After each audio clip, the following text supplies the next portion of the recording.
चलो let's start, बिस्मिल्लाहिर्रहमानिर्रहीम। अच्छा, what are we doing, we are attempting. Sir अगर सीआई ने ही चेक करना है तो एग्जाम कैंसिल कर रहा है। हाँ पता नहीं, अजीब सी है। वो बोल रहे हैं कि भाई आप जो है वो हमें पोर्टफोलियो ऑफ एविडेंस भेज दो, ठीक है। आप खुद नहीं चेक करोगे, हम ही चेक करेंगे उसको। तो मतलब आप एक तरीके से एग्जाम ले लो ना भाई, आप स्कूल वालों को बोलो भाई हम आपको कॉपीज भेज देंगे, आप अपने स्कूल पे ही जो है वो कंडक्ट करके एग्जाम्स हमें भेज दो। तो पता नहीं क्या, कौन सी ये स्कीम निकाली है, थोड़ी सी वियर्ड है, थोड़ा सा इलॉजिकल है कि भाई आप एग्जाम ही ले लो सीधे से, जब आप स्कूल वालों को भी बोल रहे हो।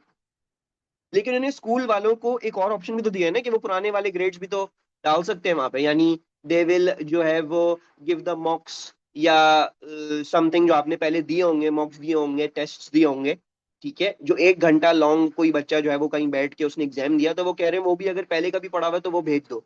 ग्रेड वो वही करेंगे, सीआई वाले ही करेंगे। शायद देखते हैं, अल्लाह मालिक है। अभी और इसके बारे में पता लगेगा तो फिर आई विल कीप शेयरिंग इंशाल्लाह, ठीक है। लेकिन प्रेपरेशन अपनी रखो, जो कॉलेज से हैं, जो कॉलेज से हैं बच्चे, वो अपनी प्रेपरेशन रखें, क्योंकि उनका जो है वो कभी भी हो सकता है कि भाई आपको एग्जाम्स देने के लिए बुला लिया, ठीक है। तो बहुत ज्यादा कोई बड़ा नोटिस नहीं मिलेगा आपको कि भाई आप इस डेट पे आके करो, क्या पता आपको अभी इसी महीने में या अगले महीने में किसी तारीख पे आपको बुला के आपको बोल दिए बेटा एग्जाम्स दे दो, ठीक है। तो कीप योर प्रिपरेशन ऑन। अच्छा, बहरहाल मैं आपके साथ आज जो कर रहा हूँ वो पेपर 1 कर रहा हूँ, ठीक है। ये हमारा मल्टीपल चॉइस पेपर होता है और नोटोरियसली सब बच्चों को जो है ना ये बहुत ही अजाब का पेपर लगता है। It's they feel like this is a very difficult paper, ठीक है। डिफिकल्ट तो होता है नो डाउट, ठीक है ना। अनफॉर्चुनेटली बहुत सारे बच्चे जो है वो इधर मार्क्स नहीं गेन कर पाते हैं, और मुझे ये बोल रहे होते हैं कि सर जो है वो कोई टिप्स एंड टेक्निक्स बता दें कि इसको हम कैसे करें, ठीक है। मैं आपके साथ टिप्स एंड टेक्निक्स शेयर करूंगा, लेकिन for the first few classes, ठीक है जी। क्योंकि हमने कोर्स में भी बहुत सारे एमसीक्यूज करें और हम अभी भी बैठ के बहुत सारे एमसीक्यूज करेंगे। तो बेटा जरा जिस तरह से मैं क्वेश्चन सॉल्व कर रहा हूँ, जिस तरह से मैं आपको बता रहा हूँ, जरा उस पे नोट करना कि सर जो है वो फास्ट कैसे करवा रहे हैं पेपर, क्या चीज बता रहे हैं कि उससे जल्दी हो जाएगा, क्या है क्या नहीं। तो जरा अभी for the first few classes we will focus on the how to solve the questions fast, ठीक है। हम जो है वो इस पे फोकस करेंगे कि हमारे हम जो है वो क्वेश्चंस फास्ट कैसे सॉल्व करें। हाँ, फिर अलग से जो एडवाइस है रिगार्डिंग कि आपने शेडिंग क्या करनी है क्या नहीं करनी, आपने जो है वो अप्रोच कैसे लेके चलनी है, how to do the paper fast and all of that, क्या मिस्टेक्स हो जाती हैं जिसकी वजह से आपका टाइम ज़ाया होता है। तो वो जो एक्स्ट्रा अप्रोचेज हैं वो फिर मैं आपके साथ किसी और दिन इंशाल्लाह जो है वो शेयर कर दूंगा, ठीक है। क्योंकि मुझे भी थोड़ी सी लेट हो गई आज क्लास स्टार्ट करने में, और ऐसे ही 15 मिनट हमारे जा चुके हैं, तो हम पेपर जो है वो इंशाल्लाह भी स्टार्ट कर ले रहे हैं। अच्छा, फिर क्या लिखा हुआ है, क्वेश्चन नंबर 1 लिखा हुआ है, what must all physical quantities have, what should they have. D होना चाहिए, मैग्नीट्यूड एंड अ यूनिट होना चाहिए, बाकी सब ऊपर के क्या है फालतू है। अच्छा, अब मैं आपको इधर एक चीज बताता चलूं, बेटा लाजिमन कुछ ना कुछ एमसीक्यूज ऐसे होंगे जो ऐसे ही होंगे। मतलब आप पढ़ेंगे, पढ़ते के साथ ही आपको नजर आ जाएगा अच्छा अच्छा गलत गलत गलत, यही सही है, बस सही है कर दिया। So there will laziman be MCQs like this, and if you lose marks in these MCQs, then there is no bigger idiot than you. मतलब अगर आप इनमें भी मार्क्स लूज कर रहे हैं तो फिर आपका ग्रेड नहीं आने वाला। तो सबसे पहले ये जो आसान आसान वाले हैं कि भाई ये तो आपको पता ही होने चाहिए, तो ये आप सही करें, ठीक है। अच्छा, और P1 के लिए आप दोबारा नहीं प्रिपेयर करेंगे, आपने P2 के लिए प्रिपेयर कर लिया, पूरा कोर्स पढ़ लिया, पूरी जान मार दी, सब कुछ समझ में आ गया आपको। अब आप P2 का पेपर देने आने के बाद बस P1 की एलडीज करा करेंगे रोज आने की बेसिस पे, ठीक है। आपको दोबारा दोबारा पूरा कंटेंट पढ़ने की जरूरत नहीं, आपने P2 पढ़ लिया, आपके दिमाग में वो कंटेंट क्लियर होगा इंशाल्लाह। कुछ रिवाइज आपको करना हो तो आप कर सकते हैं। अच्छा, व्हाट इज 0.25 किलो न्यूटन पर millimetre squared expressed in newton पर मीटर स्क्वायर्ड। ए है, लेट्स सी। देखो इसकी कन्वर्जन कैसे होती है, देखो अब इसको ध्यान से देखना, क्योंकि बहुत सारे बच्चों को ये भी नहीं आती। क्या लिखा हुआ है, ऊपर लिखा हुआ है 0.25 किलो न्यूटन, नीचे क्या लिखा हुआ है बेटा, मिलीमीटर स्क्वायर्ड, सही है। क्या बोला है इन लोगों ने, इन्होंने बोला है किलो न्यूटन को न्यूटन में करो और मिलीमीटर स्क्वायर्ड को मीटर स्क्वायर में करो। तो जब भी आपके पास ऐसी कोई चीज हो, जैसे बहुत दफा क्या होता है आपको बोल देते हैं आपको वेलोसिटी दी हुई है किलोमीटर पर आवर में, मीटर पर सेकंड में कन्वर्ट करो। तो ये जो आपको कन्वर्जन अभी बता रहा हूं इसको ध्यान से देख लेना, क्योंकि आप सब लोगों ने गलत जवाब दिए। तो लेट्स डू दैट, ठीक है। अब मैं किलो को कैसे कन्वर्ट करूंगा न्यूटन में, मल्टीप्लाइड बाय 1000 कर दूंगा, है ना, सिंपल, या 10 to the power 3 कर दूंगा, ये आ गया। बाकी मुझे क्या करना है, मुझे मिलीमीटर स्क्वायर को मीटर स्क्वायर में करना है। मिलीमीटर टू मीटर क्या कन्वर्जन होती है? 1000 into 1000 नहीं होती, 1000 होती है। मिलीमीटर टू मीटर 10⁻³ होती है। अगर आपने मिलीमीटर को मीटर के अंदर कन्वर्ट करना है तो आप क्या करेंगे, 10⁻³ करेंगे, राइट। और ये स्क्वायर्ड है, तो क्या करेंगे आप कन्वर्जन को भी स्क्वायर्ड कर देंगे, right. So you will take a 10⁻⁻6। अब हम इसको जरा कैलकुलेट करते हैं क्या आ रहा है। सो 0.25 into 1000 डिवाइडेड बाय 10⁻⁻6 डी आ रहा है, ठीक है। अच्छा मैंने पता नहीं क्या डाल दी कैलकुलेटर में, एक सेकेंड। 0.25 सही है। तो हमारे पास जो है वो आंसर क्या आ गया, हमारे पास आंसर जो है वो डी आ गया। सही है, ये कन्वर्जन करनी आ गई। भाई अगर आपको कोई भी ऐसी चीज लिखी हुई हो, आप न्यूमरेटर अलग कन्वर्ट कर लो, डिनोमिनेटर अलग कन्वर्ट कर लो, ठीक है। न्यूमरेटर में न्यूमरेटर की कन्वर्जन तुम इससे लगा लो, डिनोमिनेटर में डिनोमिनेटर की लगा लो। बाकी मैं ये तो बता चुका हूं ना आपको कि अगर मुझे मिलीमीटर टू मीटर करना हो तो मिलीमीटर को 10⁻³ करूंगा मीटर करने के लिए। अगर मुझे मिलीमीटर स्क्वायर को करना हो तो क्या करूंगा, कन्वर्जन को स्क्वायर करूंगा। और अगर मुझे मिलीमीटर क्यूब को करना हो तो क्या करूंगा, कन्वर्जन को क्यूब कर दूंगा। ये चीज आपको पता होनी चाहिए है बेटा, ठीक है। अब क्या लिखा हुआ है, student calculates the density of a solid steel cube in an experiment, the measured mass is this much and the measured length of side is 50 millimetre plus minus 1 millimetre. What is the density of the steel. सबसे पहले क्या कर लेते हैं, density. अच्छा मेरे ख्याल से डेंसिटी निकालने की जरूरत नहीं क्योंकि ऑलरेडी सारी वैल्यूज दी, हम सीधा सीधा अनसर्टेनिटी पे काम करें। अब देखो ये फौरन से नोट किया कि भाई डेंसिटी निकाल के कोई फायदा नहीं है, टाइम जाया करने की कोई जरूरत नहीं है, सीधा सीधा आप अनसर्टेनिटी पे काम करो। आपके पास डेंसिटी का फॉर्मूला क्या होता है, it is mass over volume. So therefore हमारे पास क्या बन जाएगा, हमारे पास बन जाएगा delta rho over rho will equal to delta M over M plus delta V over V, right. A आ रहा है, गलत आ रहा है, देखते हैं इसका क्या आ रहा है जवाब। अच्छा अब हमने क्या निकालना है बेटा, हमने जो है वो परसेंटेज अनसर्टेनिटी इन रो निकालनी है ना। तो मैं बेसिकली इसको मल्टीप्लाई बाय 100 कर दूंगा और मैं इस पूरी साइड को भी मल्टीप्लाइड बाय 100 कर दूंगा, ठीक है जी। So let's see. So delta M क्या है, डेल्टा एम मेरा 10 है और एम क्या है 975। फिर डेल्टा वी क्या है, अब देखो डेल्टा वी, डेल्टा वी कैसे निकलेगा, डेल्टा वी ऐसे तो नहीं निकलेगा सीधा सीधा, है ना। तो एक काम ये करते हैं कि इसको v की जगह क्या कर लेते हैं बेटा, एल क्यूब ले लेते हैं, है ना? क्योंकि भाई ये क्यूब है ना, इट्स अ क्यूब। तो क्यूब कैसे निकलेगा, उसका वॉल्यूम एल क्यूब से निकलेगा। तो मैं इसको जो है वो जरा रिलेट कर लेता हूँ, इसको कैसे लिख लूंगा, मैं इसको ऐसे लिख लूंगा 3 times delta L over L. जो भी कन्वर्जन होती है वो सॉरी जो भी पावर होती है वो बाहर आके मल्टीप्लाई हो जाती है with the uncertainty. So 3 times आपने क्या कर दिया, डेल्टा एल कर दिया, 1/50 कर दिया। और फ्रैक्शनल अनसर्टेनिटी लेते हुए कन्वर्ट करने की जरूरत नहीं होती, क्यों, बिकॉज ऊपर नीचे यूनिट्स कैंसिल आउट हो जाएंगे, 1 मिलीमीटर ऊपर 1 मिलीमीटर नीचे कैंसिल आउट हो जाएगा। यहाँ पे भी ग्राम और ग्राम कैंसिल आउट हो जाएगा, तो आपको फ्रैक्शनल अनसर्टेनिटी में कन्वर्जन करने की कोई जरूरत नहीं होती। अब मैं क्या कर लूंगा, इसको मल्टीप्लाई बाय 100 कर लूंगा, अपनी वैल्यू निकाल। तो देखते हैं क्या वैल्यू आ रही है, 10/975 plus 3/50 into 100। So we are getting 7.0%, यानी मेरे पास ऑप्शन जो आ रहा है वो बी आ रहा है। माशाल्लाह से सिर्फ पहले वाले सवाल का तुम लोगों ने जवाब सही दिया है, बाकी पता नहीं क्या कर रहे हो बैठ के है। आई वॉज क्लोज बेटा, क्लोज क्लोज के मार्क्स थोड़ी मिलेंगे, गया 1 मार्क। तो अगर हम सही तरह सॉल्व नहीं करेंगे तो उसको, कि जो हमें आता है, ठीक है जी, तो हमने जितना भी टाइम उस क्वेश्चन पे स्पेंड किया उसको सॉल्व करने के लिए कोई फायदा नहीं हो, हमारे मार्क्स ही चले गए। तो हमने ये नहीं करना, जब करेंगे तो सही तरह करेंगे। हाँ आई अंडरस्टैंड कि अभी बहुत जल्दी जल्दी करोगे तो गलतियों का चांस है, तो उसमें मैं इतना कुछ नहीं बोल रहा अभी। लेकिन हाँ पेपर में ये ना हो, ये जो है वो सारे आंसर जो है वो क्लोज क्लोज आ जाए, सही एक भी ना है। अच्छा, the time period T of a pendulum is given by T equals to 2 pi and then L over G की power N, where L is the length of the pendulum and G is the acceleration of free fall.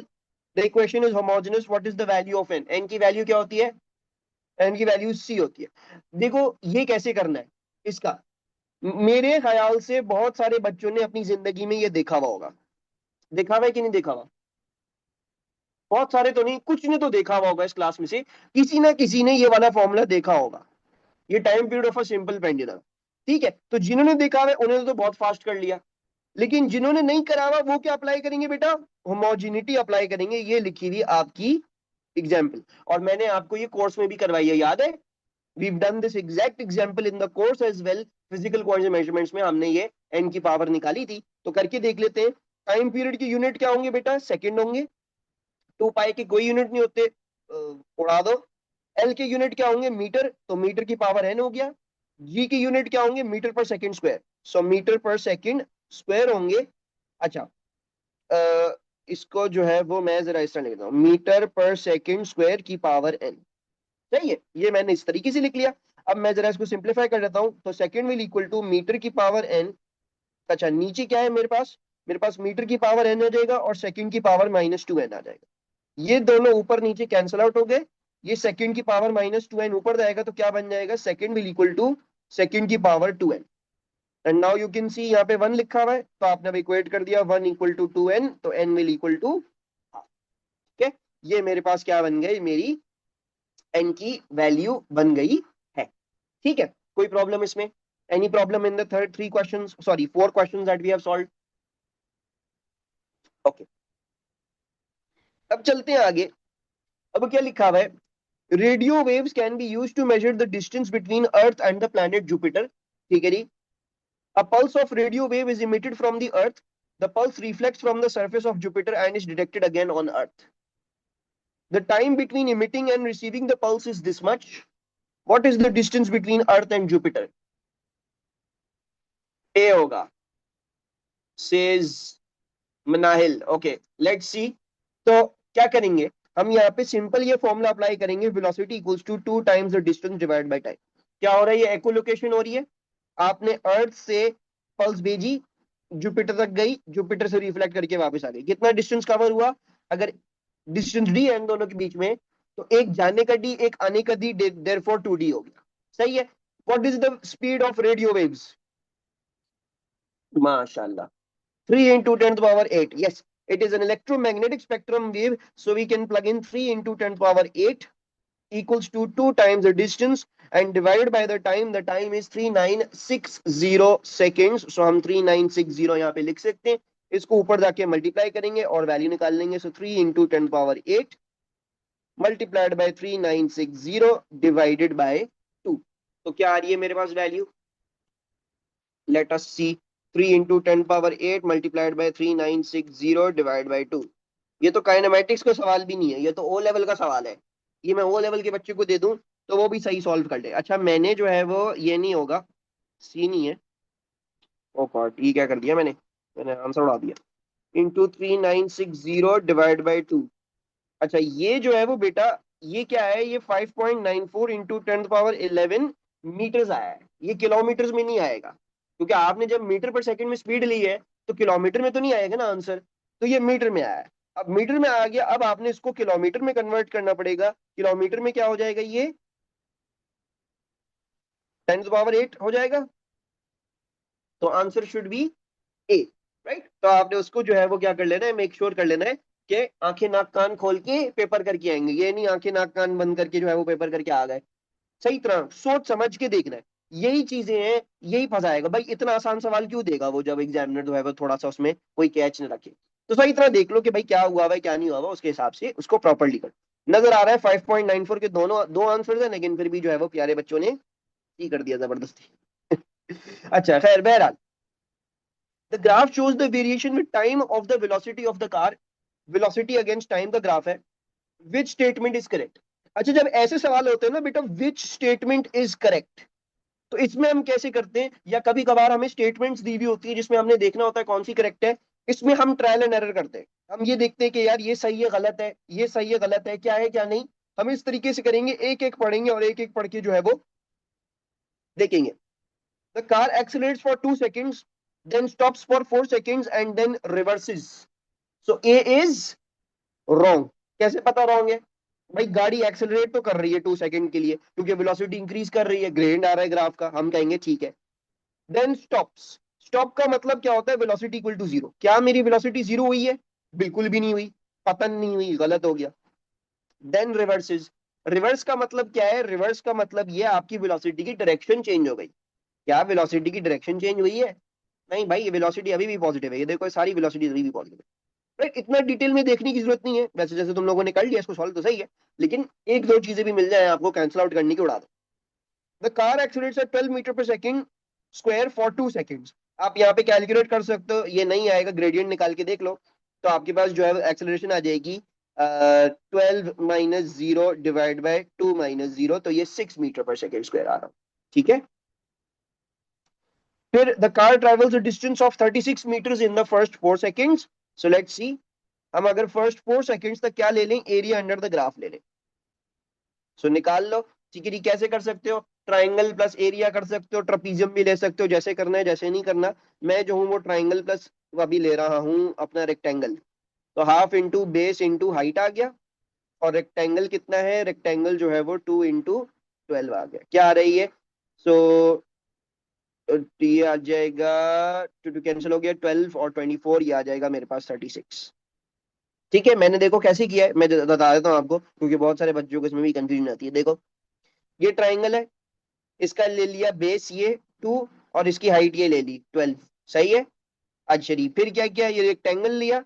Rectangle के लिए base कितनी लोगे? बस 2 से 4 लोगे, therefore 2 आ गई सिर्फ, 4 - 2। और जो है वो हाइट जो है वो आपको नजर आ रही है कि वो 12 है। ठीक है, यहाँ पे ट्रपीजियम से करना हो तो वो कोई मसला नहीं है, आप लोगों को मैं सब चीजें सिखा चुका हूँ। Completely up to you how you want to do it, कैसा उस वक्त फील हो रहा हो, क्या आप कर रहे हैं, क्या कर रहे हैं, क्या नहीं। The car travels a distance of 48 metres in the last 4 seconds. अच्छा जी, लास्ट 4 सेकेंड क्या है ये? तो लास्ट 4 सेकेंड का भी निकाल लेते हैं। तो हाफ इंटू बेस क्या हो जाएगी? 6 से 10 4 हो जाएगी, और हाइट क्या है? 12 है। सो क्या हो जाएगा? 4 12 48, 48 divide by 2 will be 24 metre. तो ये हमारे पास जो है वो क्या लिखा हुआ है? गलत लिखा हुआ है। ठीक है, तो बिल्कुल सही है। ठीक है, दूसरा एमसीक्यू भी आप लोगों ने सही कर लिया, माशाल्लाह। अब आगे चलते हैं। A solid object of mass 1 kg falls vertically downwards in vacuum। एक 1 kg का ऑब्जेक्ट है जो डाउनवर्ड्स फॉल कर रहा है वैक्यूम में। When the speed of the object is this much, an additional constant force of 15 Newton suddenly starts to act vertically upwards on the object. What is the speed of the object 2 seconds after the additional force starts to act? Okay, let's see. भाई, ये कोई 1 kg का object था, और ये गिर रहा था वैक्यूम में। ठीक है जी, क्या था? ये जब गिरते गिरते इसकी स्पीड 60 मीटर पर सेकेंड हो गई। राइट, गिरते गिरते जब इसकी स्पीड 60 मीटर पर सेकेंड हो गई थी, तो इस पे कोई ना कोई फोर्स एक्ट करना शुरू कर गई, जिसकी वैल्यू क्या थी? 15 न्यूटन की। सही है। अब वो कह रहे हैं what is the speed of the object 2 second after the additional force starts to act. तो आप सबको नजर आ रहा होगा कि सर मैंने तो ये वाला फॉर्म लगाना होगा, v equals to u plus a t लगाएंगे, क्योंकि भाई इनिशियल वेलोसिटी मालूम है, फाइनल वेलोसिटी निकालनी है, और टाइम जो है वो मेरा 2 सेकेंड होगा। एक्सेलरेशन कैसे निकलेगी? एक्सेलरेशन के लिए आपको पता है, आपके ऑब्जेक्ट के ऊपर नेट फोर्स हम निकालेंगे पहले। नेट फोर्स निकालने के बाद फिर जो है वो उसकी नेट एक्सेलरेशन निकाल के हम अपना काम जो है वो क्या कर लेंगे, यहाँ पे कंप्लीट कर लेंगे। ठीक है, तो बाकी हम इसका वेट भी मार्क कर देते हैं, क्योंकि सिर्फ वो तो नहीं होगी, वेट भी होगा जब भी मास बताया गया। सबसे पहले मैं नेट फोर्स निकाल लेता हूँ। तो net force will be, let's say downwards is positive. ठीक है, तो मेरा वेट पॉजिटिव में आ जाएगा, और मेरी जो ये एफ फोर्स है वो नेगेटिव में आ जाएगी। वेट जो है वो क्या हो जाएगा? वेट 1 × 9.81 हो जाएगा mg, और फोर्स जो है वो मेरी क्या हो जाएगी? 50 न्यूटन है ना, तो 50 न्यूटन ये हो जाएगी। सो मेरी नेट फोर्स जो है वो अपवर्ड्स आ जाएगी 9.81 - 50। ये आ गया नेट फोर्स इक्वल्स टू -40.19। और अब मैं नेट एक्सेलरेशन निकाल लूंगा, -40.19 divided by the mass of the object. Object का मास क्या है हमारे पास? 1 ही है। ठीक है, इसको यहाँ पे लिख देते हैं मास इंटू नेट एक्सेलरेशन। तो 1 से डिवाइड कर दिया, तो यही मेरे पास क्या आ गई? मेरी नेट एक्सेलरेशन भी आ गई है, -40.19। अब इसको यहाँ प्लग इन कर देंगे।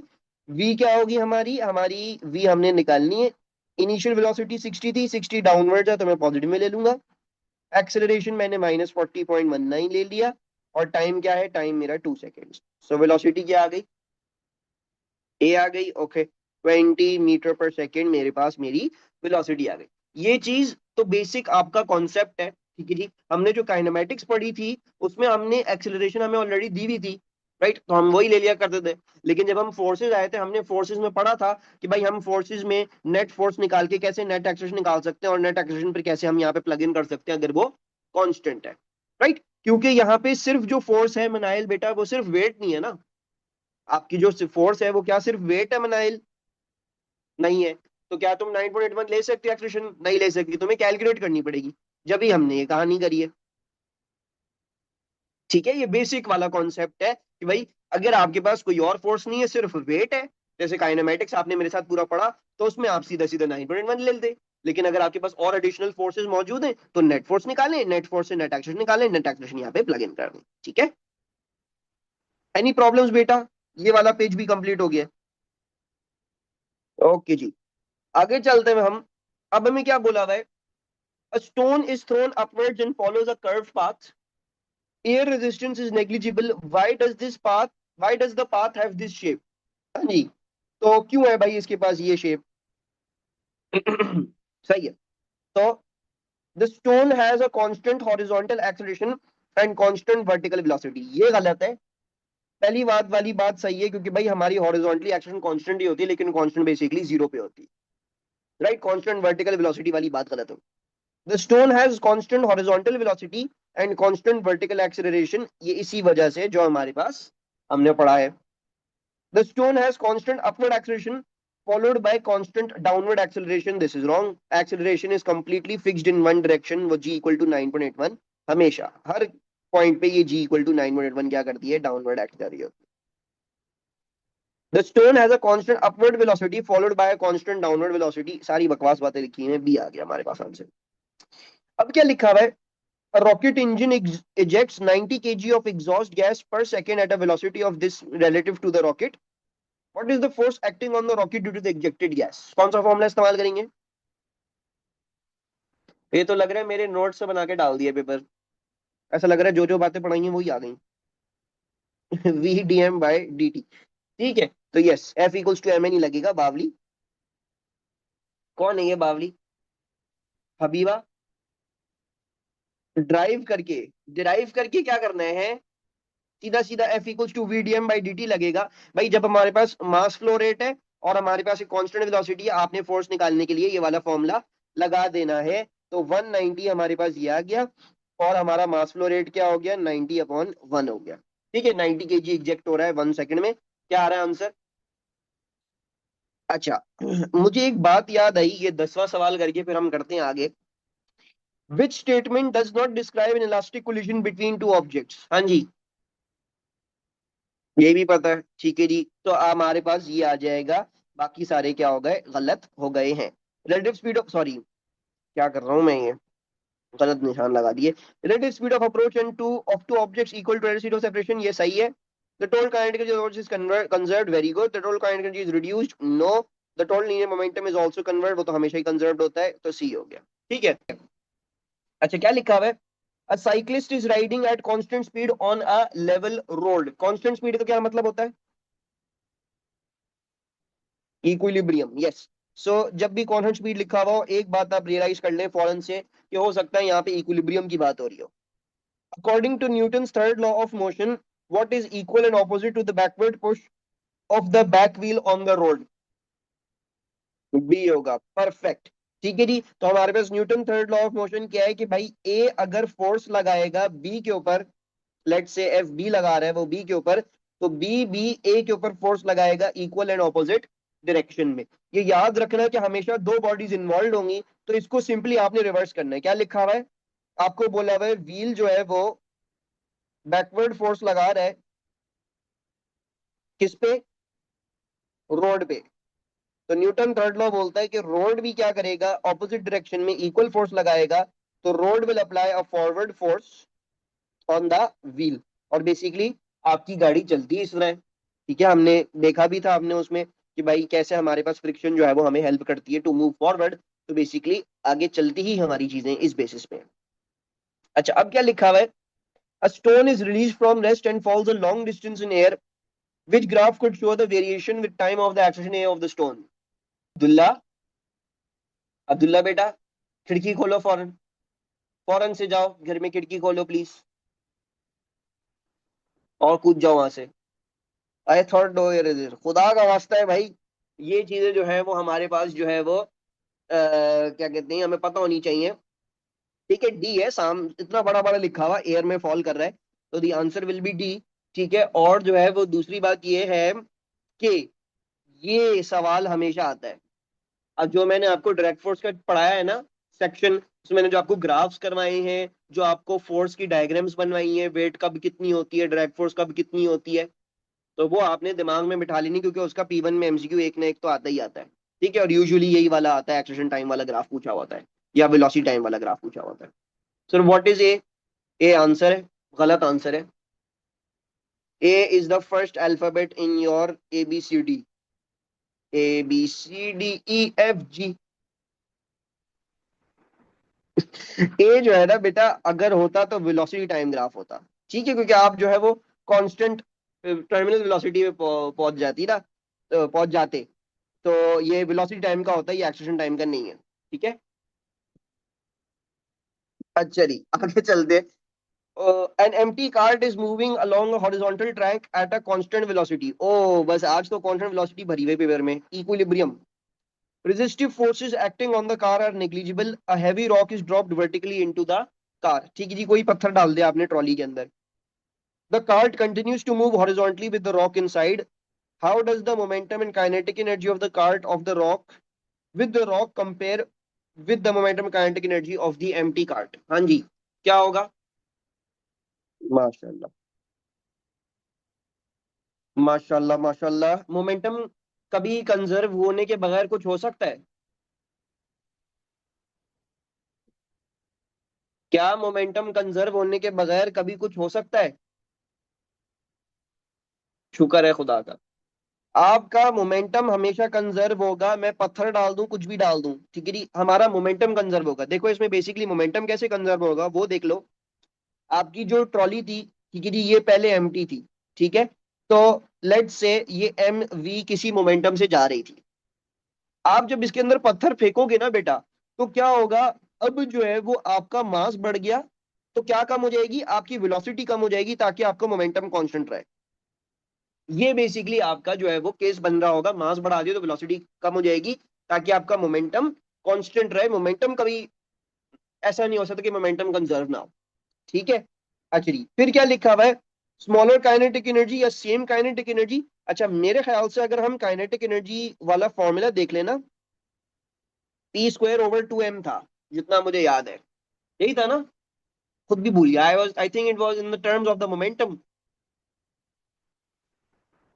हाँ, in terms of the momentum the kinetic energy was P²/2m। एक काम करते हैं, ड्राइव कर लेते हैं जल्दी से, मेरे ख्याल से मैं भूल गया हूँ। तो बोल लेते हैं P = mv, v को इधर मैं सब्जेक्ट बना देता हूँ, तो मेरे पास क्या आ जाएगा, P/m आ जाएगा। अब मैं काइनेटिक एनर्जी के अंदर ये डाल दूं अगर, हाफ mv², तो ये क्या बन जाएगा, हाफ m, वेलोसिटी की जगह ये डाल दूंगा P/m²।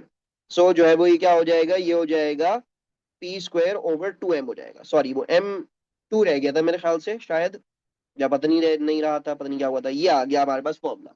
अब देखो इसके थ्रू मैं बहुत आराम से देख सकता हूँ, मेरा मोमेंटम क्या रह रहा है, कांस्टेंट रह रहा है ना? The momentum is going to remain constant, momentum तो कांस्टेंट ही रहता है। सो आपने सिर्फ ये देख लिया कि क्योंकि मेरा मास इंक्रीज हो गया, तो मेरी काइनेटिक एनर्जी क्या कर जाएगी, डिक्रीज कर जाएगी। ठीक है, तो ये मेरा आंसर क्या हो गया, सी हो गया। हाँ, इतना ज्यादा सोचने की जरूरत नहीं है, वैसे भी तुम लोगों ने सी सही आंसर दे दिया था। पहले गलत जवाब देने के बाद फिर मैंने जब बोला सही करो उसको, तो सही कर लिया था।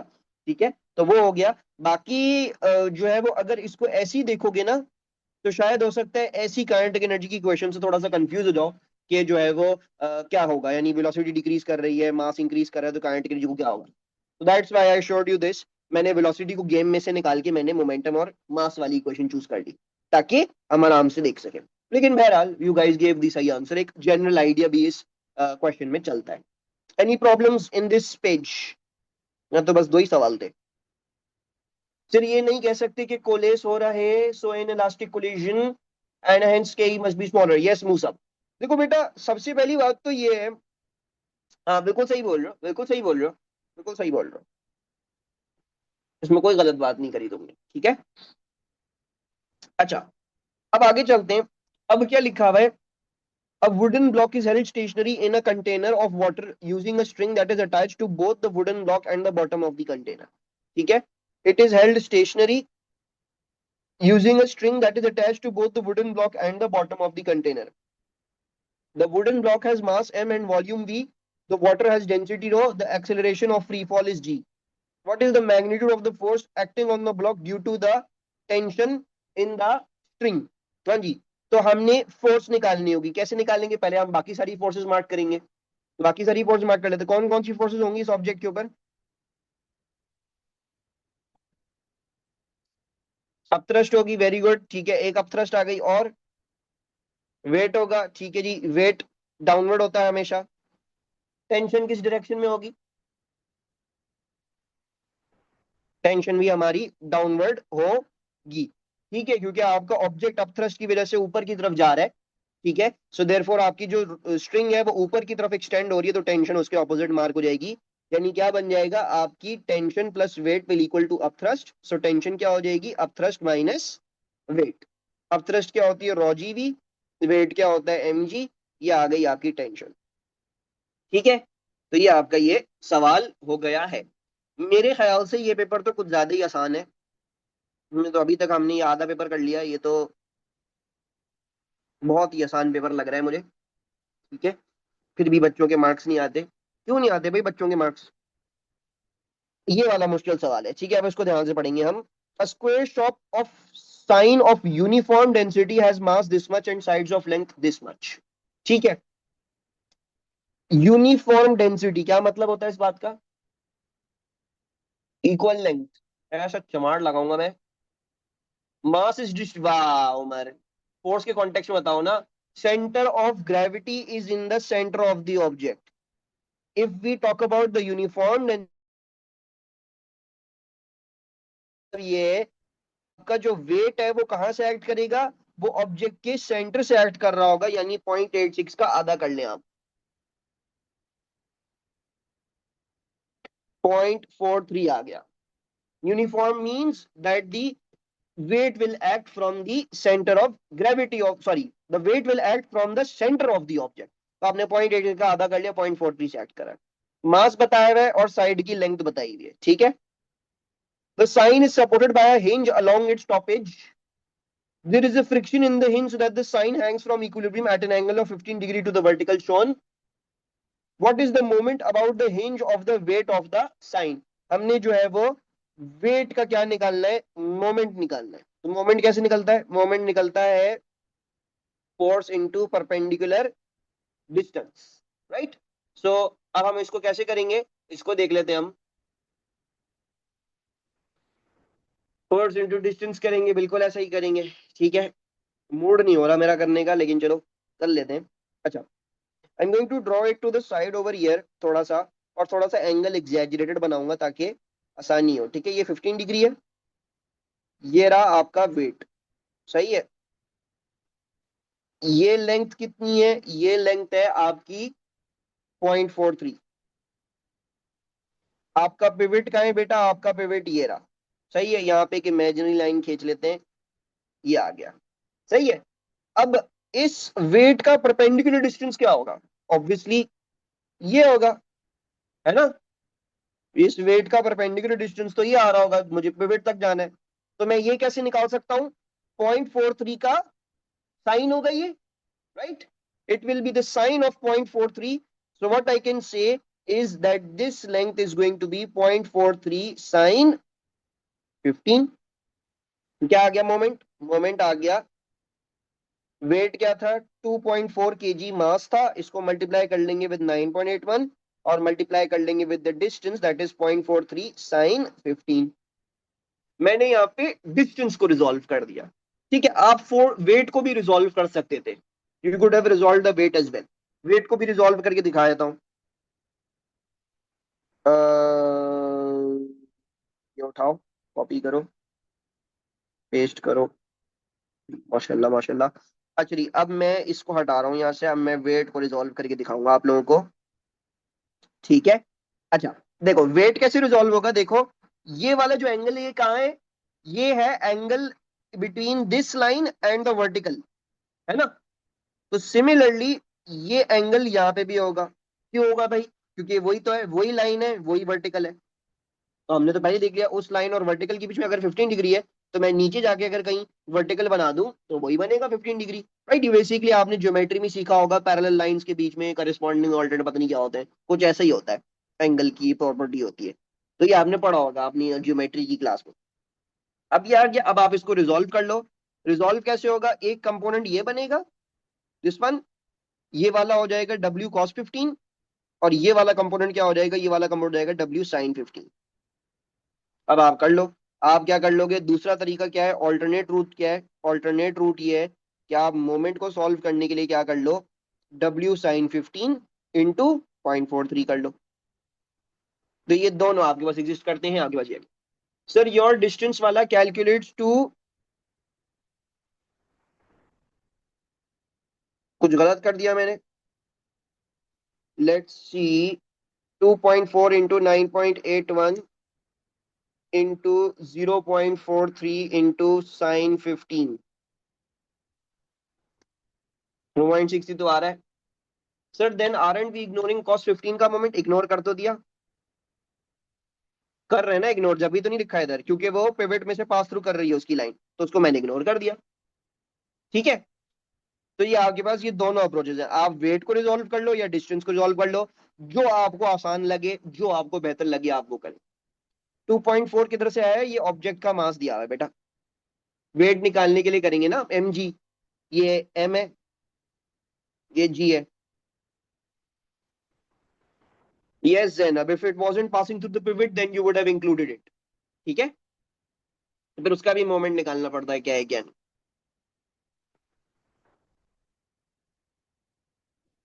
ओके जी। ओह ये मजे का सवाल है। A block is submerged vertically in a liquid, 0.26 क्यों आ रहा मेरा? हो सकता है रेडियन में हो कैलकुलेटर, जैसे एक बच्ची ने ऊपर पॉइंट आउट किया है। वैसे तो मैंने तो कैलकुलेटर में देखा है, मेरा तो सही आ रहा है, 2.6 ही आ रहा है। 0.043 तो नहीं डाल दिया? सर मैंने पॉइंट आउट किया, बस माई कैलकुलेटर वॉज इन रेडियन। तो तुम, अच्छा ठीक है ठीक है। सर 15 का ए आर है, ए ही है। हाँ मुझे पता है 15 का ए है, मैं कभी गलत हो सकता हूँ? नहीं, मुझे तो अपने ऊपर भरोसा है, नहीं नहीं मजाक कर रहा हूँ, 15 का ए ही है। ठीक है जी, और जो है वो ये कैलकुलेशन देख लो, कैलकुलेटर में तुम लोग गलत डाल रहे हो चीजें, ठीक है, तो just have a look at that. अच्छा अब आगे चलते हैं। A block is submerged vertically in a liquid. The four diagrams show the block viewed from the side. Which diagram shows to scale the forces exerted on equal areas of the block by the liquid? मनाइल कह रही है ए, दुआ कह रही है ए, सना कह रही है ए, साद कह रहे हैं सी, हबीबा कह रही है ए और सी। बेटा हबीबा देखो, या तो आप मेल होते हैं या तो आप फीमेल होते हैं, ठीक है, अगर आप बीच में जाते हो तो क्या होता है? तो वो कोई और चीज बन जाती है, ठीक है। तो एक आंसर दो, जब भी दो, दो आंसर नहीं होते। अच्छा जी, तो आंसर क्या है हमारे पास? ए है हमारा आंसर, सी नहीं है। देखो अब मैं इसको तुम लोगों का इसमें दिखाता हूं। देखो हमने क्या पढ़ा है, हमने ये पढ़ा है कि इक्वल हाइट पे क्या होगी, इक्वल प्रेशर होगा, है ना?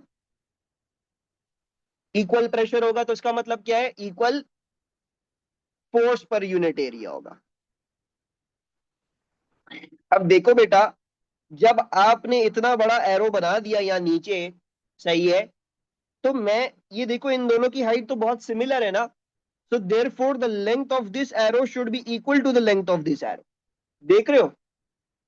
सिमिलरली जब आपने ऊपर इतना छोटा एरो बना दिया है, तो the length of this arrow must be equal to the length of this arrow, क्योंकि अप्रोक्सीमेटली दोनों सेम हाइट पे। यहाँ क्या मसला है, यहाँ पे इतना इतना बड़ा एरो दिखाया हुआ है, यहाँ पे कम दिखाया हुआ है, तो ये गलत हो गया ना, ये तो मिसमैच हो गया ना। ये तो आप यहाँ बोल रहे हैं यहाँ पे फोर्स ज्यादा है, और यहाँ पे आप बोल रहे हैं फोर्स कम है। ऐसा थोड़ी हो सकता है, सेम हाइट पे है तो फोर्स यहाँ पे क्या होगी हमारे पास, बराबर होगी। राइट, सो देयरफॉर जो है वो हमारा आंसर क्या हो जाएगा, ए हो जाएगा। बाकी बी नहीं हो सकता, क्योंकि यहाँ पे प्रेशर के एरो नहीं लगे हुए, यहाँ फोर्स के एरो नहीं लगे हुए। और डी में क्या मसला है, डी में इन्होंने एरोस चेंज करके नहीं दिखाए, ये साइड वाले एरोस सारे इक्वल लेंथ के हैं, तो वो तो गलत है, क्योंकि भाई हमारी जब डेप्थ डिक्रीज करती है तो हमारी फोर्स भी डिक्रीज करेगी। ठीक है, तो ये क्या हो गया, ये हमारा जवाब हो गया।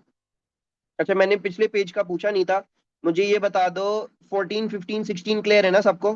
कोई प्रॉब्लम तो नहीं है 14 15 16 में? Okay, the diagram shows a couple. ठीक है जी, how is the torque of the couple calculated? बिल्कुल बी होगा। ठीक है जी, जिसको ये नहीं आ रहा वो जो है वो खिड़की खोल के कूद जाए, जरा जरा चक्कर वक्कर मार के आए। अच्छा, a ball of mass 1.2 kg travels horizontally at a speed of 3 meter per second. The ball hits a cushion and comes to rest over a horizontal distance of this much. What is the work done by the cushion on the ball to bring the ball to rest? Sir, अल्लाह ने पूछा ना क्यों मारी है आपका नाम लूंगी मैं। बेटा खुदकुशी तो उसकी सजा तो आपको ही मिलेगी। मैं तो बोल दूंगा भाई मैंने तो उनको इतना पढ़ाया था कि ये लॉजिकल रीजनिंग के थ्रू ये नहीं कूदते, समझ जाते, मजाक था। अब जो भी हो, अब आप इनके साथ ही करो, मेरा थोड़ी इसमें कोई ताल्लुक। अब ये बच्चे जो है वो ऐसे बेवकूफ है, कूद गए जाके, तो अब मैं क्या कर सकता हूँ? वैसे अच्छी बात है, कूद जाओगे तो survival of the best friend हो जाएगा। ठीक है, आगे की नस्लें फिर जहीनी पैदा होंगी, फिर मूसा जैसे बच्चे नहीं कूदेंगे तो अच्छे अच्छे बच्चे पैदा होंगे, समझदार बच्चे। तो ऑटोमेटिकली सर्वाइव वो हो जाएगा हमारी, क्या कहते हैं इसको, what do we call it, natural नहीं, नेचुरल सिलेक्शन नहीं हुई ना, ये तो आर्टिफिशियल सिलेक्शन हो गई। या हम इसको इसको नया नाम दे देते हैं, प्रॉस्पेरिटी इंटरवीन्ड सिलेक्शन। ठीक है। कभी आपका मूड हो, ठीक है, तो ये हम ट्राई करेंगे इंशाल्लाह। अच्छा, हाँ, सर्वाइवल ऑफ द प्रॉस्पेरस, ये अच्छा है। अच्छा, a ball of mass 1.2 kg travels horizontally at a speed of this much. The ball hits a cushion and comes to rest over a horizontal distance of this. What is the work done? अच्छा भाई, तो भाई हमारे पास क्या थी, हमारी ball की 1.2 kg मास था, और जो है वो स्पीड जो थी वो हमारी 3 मीटर पर सेकेंड थी, यानी इनिशियली हम 3 मीटर पर सेकेंड पे जा रहे थे। फिर क्या किया हमने, एक डिस्टेंस कवर किया 0.020 मीटर का, और हम क्या आ गए, हम फिर रेस्ट में आ गए। ये तो मुझे काइनेटिक एनर्जी की डेरिवेशन लग रही है ना? ये तो एग्जैक्ट बिल्कुल काइनेटिक एनर्जी की डेरिवेशन है। मैं अगर काइनेटिक एनर्जी जो है वो वर्कआउट कर लूं, तो मेरे ख्याल से मुझे ये वर्क डन मिल जाएगा, कितना इस बॉल ने वर्क डन किया होगा मुझे रेस्ट में लाने के लिए। कि जाहिर बात है मेरी काइनेटिक एनर्जी 3 मीटर पर सेकेंड से मेरी स्पीड क्या हो गई, मेरी स्पीड जो है वो जीरो हो गई। So I can use the work done is मुझे मेरे ऊपर। So I will use delta KE will equal to half m v square minus u square. So half आ गया, m क्या आ गया, 1.2 आ गया, और 3 square, sorry 0 square minus 3 square. C for sigma, ये मुझे पहले ही पता था ये गलत आ गया है क्लास में, इसको मॉन्टेसरी भेजो भाई प्लीज वापस कोई। ये C फॉर सिग्मा कर रहा है। के ई इज इनपुट, यस, के ई आपकी, नहीं के ई इनपुट, हाँ बिल्कुल, के E is input, and output में या लॉसेस में आपके पास क्या जा रहे होंगे, लॉसेस में आपके पास वर्क डन अगेंस्ट ये वाली फोर्स, फोर्स बाय क्वेश्चन आ जाएगा। ठीक है, यानी बेसिकली आपके क्वेश्चन ने सारी एनर्जी जाया कर दी और आपकी क्या काइनेटिक एनर्जी डिक्रीज हो गई। अच्छा, अभी क्या लिखा हुआ है, a box of mass 4.9 kg is pushed at a constant velocity from point P at the bottom of an inclined plane to point Q at the top. Okay, 4.9 kg constant velocity, इसका मतलब क्या है, equilibrium में। The box is pushed by a force of 64 Newton acting parallel to the slope. The slope is inclined at an angle of this much to the horizontal and the box moves through a vertical height of this much. What is the work done against the frictional force acting on the block between P and Q? हाँ जी, तो let's do that, बहुत आसान सवाल है। हमारे पास basically क्या हो रहा होगा, हम अगर अपनी E input equal to E output plus losses की इक्वेशन बनाए, अरे भाई, E input equals to E output plus losses. So input energy कौन सी है यहाँ पे, what am I inputting into the system, mgh input नहीं है। Work done by the 64 newton force, देखो भाई ये जो 64 न्यूटन से मैं ब्लॉक को धक्का लगा रहा हूं, ये मैं इनपुट कर रहा हूं सिस्टम के अंदर, तो क्या लिख दूंगा मैं, the work done by the 64 newton force. सही है। अब आउटपुट में जाएगी जीपी, जरा गौर से देखो, हाइट इंक्रीज कर रही है, हाइट डिक्रीज कर रही है, इंक्रीज कर रही है ना। तो अगर हाइट इंक्रीज कर रही है तो जीपी आउटपुट में जाएगी, तो आपने जीपी आउटपुट में लिखनी है। और ये वर्क डन अगेंस्ट फ्रिक्शन कहाँ जाएगा, लॉस में जाएगा, तो हमने वर्क डन अगेंस्ट फ्रिक्शन यहां लिख दिया। अच्छा, अब work done bye 64 newton force वाली क्या हो जाएगी, सही है। अच्छा, ये हो जाएगी, हमें 64 इंटू डिस्टेंस मूव करना पड़ेगा, पहले मुझे ये डिस्टेंस निकालना पड़ेगा, हम पूरा पी टू क्यू जा रहे हैं ना। ये वाला distance, any idea how will this work out, this 64 Newton, ये डिस्टेंस जो आ रहा है हमारा, बेसिकली ट्रिग्नोमेट्री लगाएंगे, बिल्कुल ठीक है। तो हम क्या अप्लाई कर सकते हैं, हम ये अप्लाई कर सकते हैं कि यार देखो, अगर ये मेरा डिस्टेंस डी है, तो इस डिस्टेंस डी का जो साइन 20 होगा वो बेसिकली क्या होगा, 5.8 होगा, या ये अप्लाई कर लो, या सिंपली बस ये लगा लो कि भाई साइन 20 क्या होगा, साइन 20 होता है ऑपोजिट 5.8 ओवर हाइपोटेन्यूज डी। तो बेसिकली आप इस तरह भी कैलकुलेट कर सकते हो कि डी क्या हो जाएगा, 5.8 डिवाइड बाय साइन 20 हो जाएगा। तो क्या आ रहा है ये, 16.958 है ना। इसको हम अभी फिलहाल 16.96 ले लेते हैं। 16.96 आ गया, अब मैं इधर मल्टीप्लाई कर लूंगा, ये मेरा डिस्टेंस मूव हो गया, जो वर्क डन हमारी 64 न्यूटन वाली फोर्स से हो रहा है, ठीक है। जीपीई कैसे निकलेगा, जीपीई निकल जाएगा, मुझे मास दिया हुआ है 4.9 kg, सो 4.9 इंटू 9.81, और हाइट कितनी मूव करी है 5.8, तो 5.8, और वर्क डन अगेंस्ट फ्रिक्शन क्या कर लूंगा मैं यहाँ पे, वर्कआउट कर लूंगा, ठीक है। So let's do that, 64 into 16.96, then minus 4.9 into 9.81 into 5.8, तो मेरे पास वर्क डन अगेंस्ट फ्रिक्शन क्या आ गया, वो आ गया 806 जूल्स। अच्छा, यही हो गया खत्म, यही करना था ना बस, मुझे लगा फ्रिक्शन की फोर्स निकालनी है, तो ये तो हमारा काम हो गया, दैट्स इट, ठीक है। We don't need to do anything else. अच्छा, इसको करने का एक और तरीका भी है, इसको करने का एक और तरीका ये है कि आप ये समझ जाओ कि फ्रिक्शन किसके बराबर होगा, mg साइन थीटा के बराबर होगा। इसको करने का हमारे पास ये तरीका भी है, that understanding the fact that the friction will be, नहीं sorry, friction नहीं, my bad, sorry, that the 64 Newton force will be equal to mg sin theta plus friction। देखो 64 न्यूटन अपवर्ड है, आपकी mg sin theta डाउनवर्ड होगी, और आपकी friction भी क्या होगी, डाउनवर्ड होगी, लाइक दिस। तो आप इस तरीके से भी कर सकते थे, आप यहां से फ्रिक्शन की वैल्यू निकाल लो, फ्रिक्शन की वैल्यू निकालने के बाद आप 16.96 से क्या कर दो, उसको मल्टीप्लाई कर दो उसका वर्क डन निकालने के लिए, ठीक है। यस बेटा उमर, ऐसे ही करोगे बिल्कुल। अच्छा जी, बस ये आखिरी सवाल है आज के लिए, फिर क्लास को हम फिनिश करेंगे, फिर मैं आपकी ईमेल आईडीज निकालूंगा गूगल क्लासरूम से बैठ के। Which expression gives the efficiency of a system, C, C gives the efficiency of the system. अच्छा, क्या लिखा हुआ है, a student has a copper wire and a steel wire with equal lengths and cross sectional areas. अच्छा, area same है और original length same है, material different है। अच्छा, the student hangs identical loads on the two wires, इसका मतलब ये कि जो वो लोड हैंग कर रहा है, यानी फोर्स भी सेम लगा रहा है, एक्सटेंशन जो है वो दोनों वायर्स में डिफरेंट आ रही है, सो हम ये लिख लेते हैं कि जो डेल्टा एल है वो डिफरेंट है। The student calculates the stress strain and Young modulus of each wire, which row identifies with a tick the calculated values that are equal for both wires. तो भाई बोथ वायर्स के लिए कौन कौन सी क्वांटिटी सेम होंगी, stress strain और Young modulus में से। Yes, the answer shall be A. A कैसे होगा, देखो भाई, यंग मॉड्यूलस डिफरेंट होगा, क्यों होगा डिफरेंट, क्योंकि मटेरियल डिफरेंट है, राइट। मटेरियल डिफरेंट है तो उसका मतलब ये है कि हमारा यंग मॉड्यूलस भी क्या होगा, डिफरेंट होगा, तो हमारे यंग मॉड्यूलस में टिक नहीं होना चाहिए।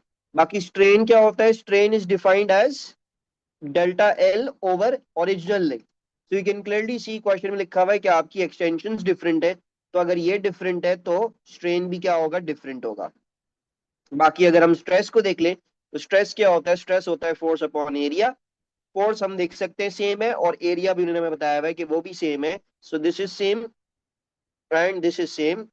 So the stress will be the only thing that is same, and therefore जो है वो आंसर क्या हो गया हमारा, ए हो गया, इजी पीजी।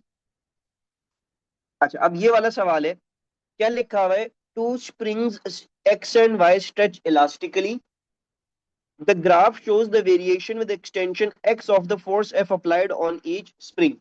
तो आपको फोर्स एक्सटेंशन ग्राफ दिया हुआ है दोनों स्प्रिंग्स का। Which statement is correct? when each spring is given the same extension, the energy stored in y is 4 times the energy stored in x। हमें क्या करना होगा, ये चेक करना होगा कि हमारे पास किस में कितनी स्टोर हो रही है। तो एक काम करते हैं, हम इसका आइडिया लगा लेते हैं। देखो, इसकी दी हुई है मुझे 5, और मुझे ये पता है कि 5 पे इसके ऊपर फोर्स कितनी लगती है, 80 लगती है। कैन यू टेल मी, यहाँ पे अगर 5 अगर मैं मार्क कर दूं तो यहाँ पे करस्पॉन्डिंग फोर्स क्या होगी? ऑब्वियसली 10 होगी, क्योंकि 10 पे दी हुई है 20 है। तो ऑब्वियसली अगर मैं एक्सटेंशन हाफ कर दूंगा तो मेरी फोर्स भी हाफ हो जाएगी, obviously, because force and extension are directly proportional. तो मैं इधर से अंदाजा लगा सकता हूं, यानी अगर मैं इलास्टिक पोटेंशियल एनर्जी लेफ्ट वाले के लिए निकाल लूं, यानी हाफ इंटू 5 इंटू 10 पावर -2, ओ गॉड, 5 इंटू 10 पावर -2 इंटू 10।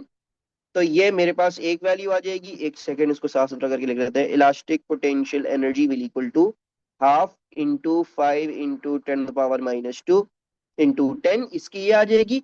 और सिमिलरली अगर मैं इसके लिए निकाल लूं तो ये क्या हो जाएगा, half into 5 into 10 power -2 into, इसकी हाइट क्या है, 80 है।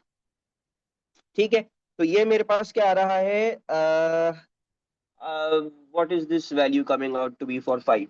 कैलकुलेट करके कोई बता सकता है? I don't have my calculator actually. Let's see.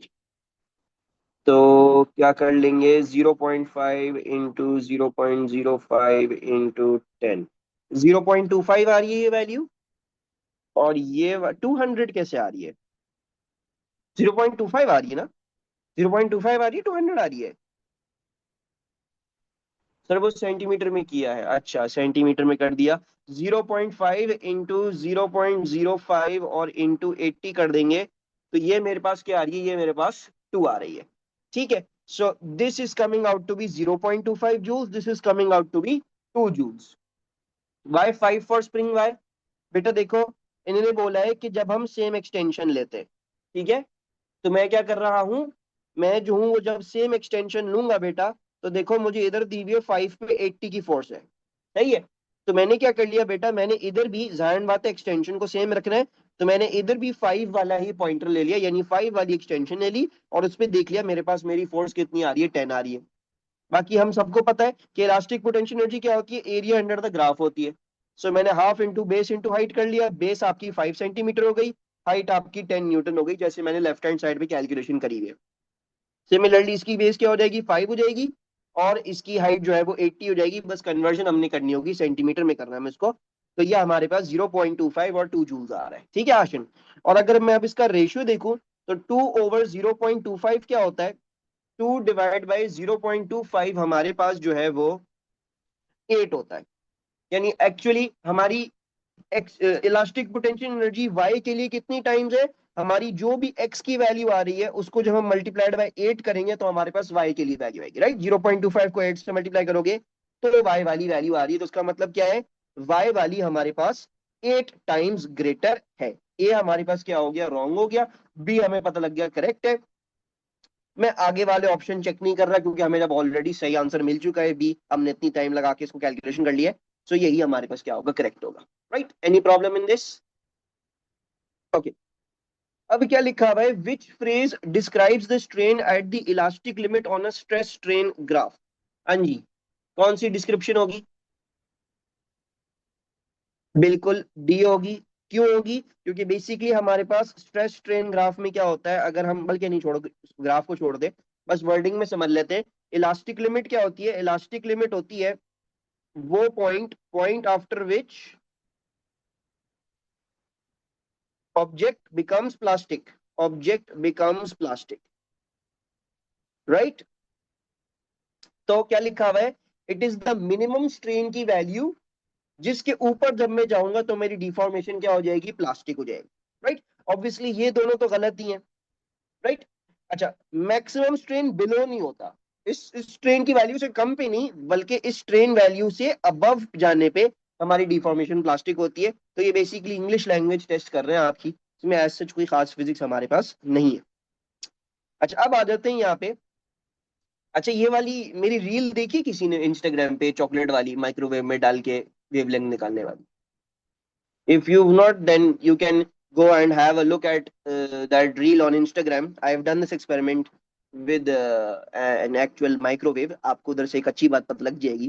खैर, क्या लिखा हुआ है? A teacher removes the turntable from a microwave oven and places a bar of chocolate in the oven. She then switches the oven for a short time. A stationary formed is in the oven, ठीक है। Stationary wave is formed in the oven. Basically क्या होता है, हमारे पास जो हमारे oven का structure होता है ना, वो एक डब्बा होता है।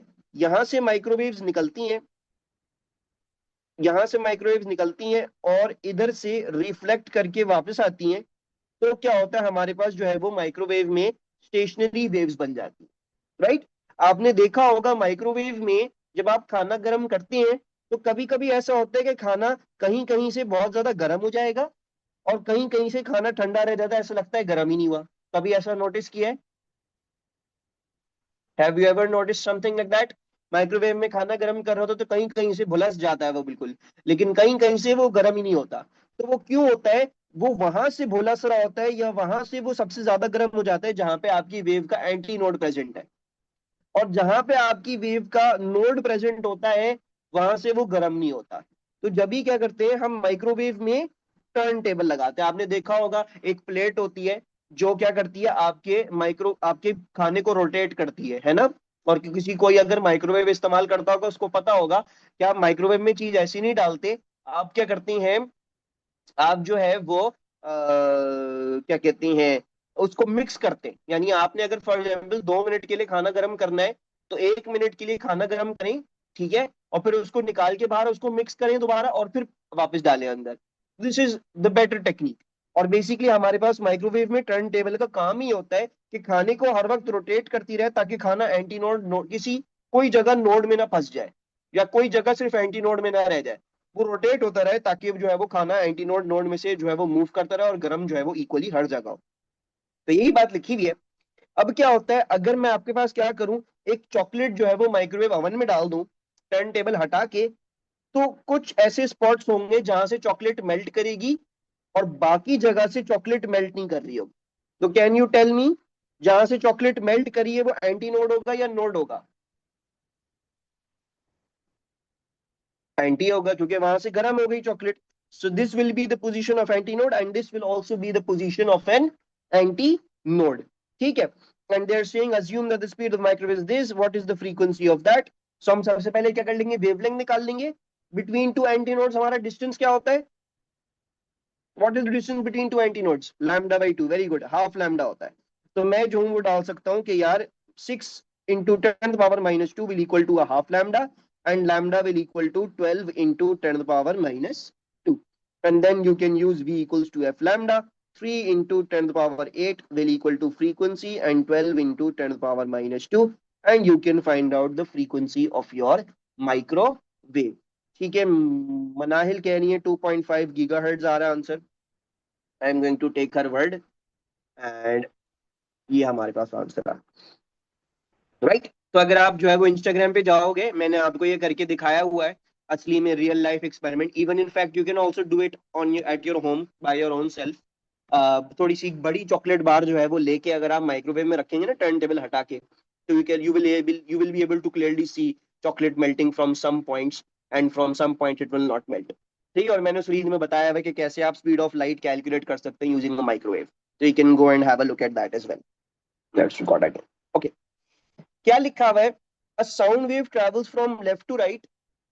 The graph shows the variation of the displacement to the right of the particles in the sound wave with the distance at one instant, which latter represents the center of a compression. अच्छा, सबसे पहली बात क्या होती है, आपके पास examiner ने आपको क्या दिया हुआ है, यहाँ पे आपको बेटा डिस्प्लेसमेंट डिस्टेंस ग्राफ दिया हुआ है, ठीक है। इसमें से हमने क्या फाइंड आउट करना है, यहाँ पे बोला हुआ कंप्रेशन फाइंड आउट कर दे हम, लेकिन मैं आपको रेयर फैक्शन और नॉर्मल प्रेशर हर सारे के सारे पॉइंट्स निकालने का तरीका बताऊंगा। ठीक है, ये करते किस तरह है, बहुत आसान है। सबसे पहले तो आपने जो है वो क्या करना है, एग्जामिनर ने आपको ऑलरेडी कन्वेंशन दी हुई होगी, आपने वो देखनी है कि उसने कन्वेंशन क्या दी हुई है। तो आप देख सकते हैं डिस्प्लेसमेंट टू द राइट उसने पॉजिटिव एक्सिस में प्लॉट की हुई है। तो इसका मतलब वो क्या कहना चाह रहा है आपको, वो आपको ये कहना चाह रहा है कि भाई आपकी जो डिस्प्लेसमेंट है वो राइटवर्ड्स एज पॉजिटिव है। वो आपको पहले से कन्वेंशन बताएगा, अगर कन्वेंशन नहीं दी हुई होगी तो फिर आप आंसर नहीं निकाल सकते रिलायबली करेक्टली। ठीक है, तो उसने सबसे पहली बात आपको कन्वेंशन बता दी। अब आप क्या करोगे बेटा, अब आप जो है किसी भी पॉइंट पे रख के तीन पार्टिकल अज्यूम करोगे। कौन कौन से पार्टिकल अज्यूम करोगे, एक पार्टिकल लोगे जो उस पॉइंट पे होगा, एक पार्टिकल उससे हल्का सा आगे लोगे, और दूसरा पार्टिकल उससे हल्का सा पीछे लोगे। ठीक है, तीन पार्टिकल लेंगे, इन तीन पार्टिकल को हर जगह रख के देखेंगे कि कौन सा मेरे पास पॉइंट बन रही है। देखो, ये जो बीच वाला पार्टिकल है इसकी डिस्प्लेसमेंट क्या है, पॉजिटिव है ना। the displacement of this बीच वाला particle is positive, so that means it is moving rightwards। जो बीच वाला है वो राइट की तरफ जा रहा है। Can you tell me in which direction is this particle moving, the one to the right of the middle? वो भी सेम है ऑब्वियसली, आपको नजर आ रहा है कि भाई ये भी जो है वो इसी पॉजिटिव वैल्यू के ऊपर ही पॉइंट कर रहा है, राइट। तो वाई एक्सिस में वही पॉजिटिव वैल्यू, और राइट पॉजिटिव का मतलब क्या है, अकॉर्डिंग टू माय कन्वेंशन राइटवर्ड्स है। सो ये भी क्या कर रहा है, ये भी राइटवर्ड्स मूव कर रहा है। सिमिलरली लेफ्ट वाले पार्टिकल को देखोगे तो उसकी भी डिस्प्लेसमेंट जो है वो मेरे पास पॉजिटिव आ रही है। तो इसका मतलब क्या है, ये भी राइट की तरफ क्या कर रहा है, मूव कर रहा है। All three of them are moving towards the right. So what does this mean? This means that this is a point of normal air pressure, right? जब तीनों के तीनों पार्टिकल सेम डायरेक्शन में मूव कर रहे होंगे तो वो मेरी नॉर्मल एयर प्रेशर का पॉइंट होगा। ठीक है, अभी एक काम करते हैं, अब बी को देखते हो ना, आपको और क्लियर होगी बात। सी मेरे कहानी करेंगे, बी पे क्या करेंगे, बी पे एक पार्टिकल लेंगे, बी से आगे एक पार्टिकल लेंगे, और बी से पीछे एक पार्टिकल लेंगे। ठीक है, ये कर लिया। बी वाले पार्टिकल को देखो, बी वाले की डिस्प्लेसमेंट क्या है, बी वाले की डिस्प्लेसमेंट 0 है। इसका मतलब क्या है, वो मूव ही नहीं कर रहा है ना, तो उसको मैं छोड़ दूंगा, उसके मैं एरोज नहीं लगाऊंगा। इस वाले पार्टिकल को देखते हैं, इसकी डिस्प्लेसमेंट क्या है, नेगेटिव है। नेगेटिव का मतलब क्या है, according to my convention it is leftward. तो इसका मतलब ये है कि ये वाला पार्टिकल लेफ्ट की तरफ जा रहा है। Let's look at this particle, इसकी डिस्प्लेसमेंट क्या है, पॉजिटिव है, राइट। तो positive according to my convention means rightwards. So can you tell me what is going to be happening at B? The left and the right wala particle are pushing the बीच वाला particle inwards.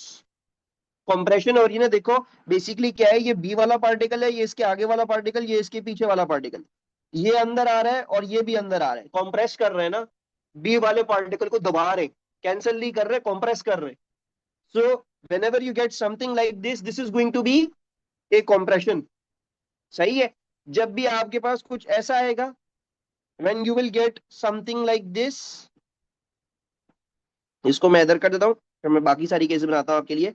अगर आपको तीन particle मिले हैं जो कि सारे के सारे सेम डायरेक्शन में मूव कर रहे हैं, तो वो क्या होगा, वो नॉर्मल एयर प्रेशर होगा।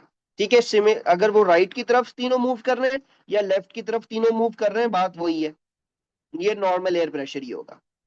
और हमारी रेयर फैक्शन कैसी होगी, हमारी रेयर फैक्शन ऐसी होगी कि पार्टिकल्स एक दूसरे से दूर जा रहे हो, they will be going away from each other, this will be are rare faction.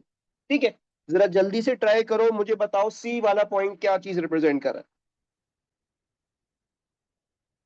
है, bubble. What is bubble bro, is C representing compression, normal और rarefaction, what is representing?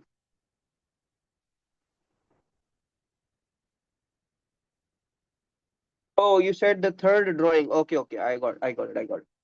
Rare faction नहीं है, देखो गौर से देखो, ये वाला particle सी वाला ले लिया, ये वाला पार्टिकल ले लिया, ये वाला पार्टिकल ले लिया, क्या करेंगे बेटा, देखो इसकी भी डिस्प्लेसमेंट नेगेटिव है, इसकी भी डिस्प्लेसमेंट नेगेटिव है, इसकी भी डिस्प्लेसमेंट नेगेटिव है, तो क्या कर रहे हैं, ये तीनों के तीनों लेफ्टवर्ड जा रहे हैं।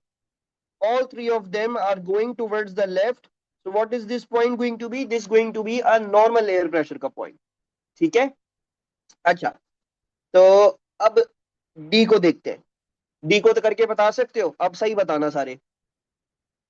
Yes. Now it is a rarefaction. So once again we consider the three particles.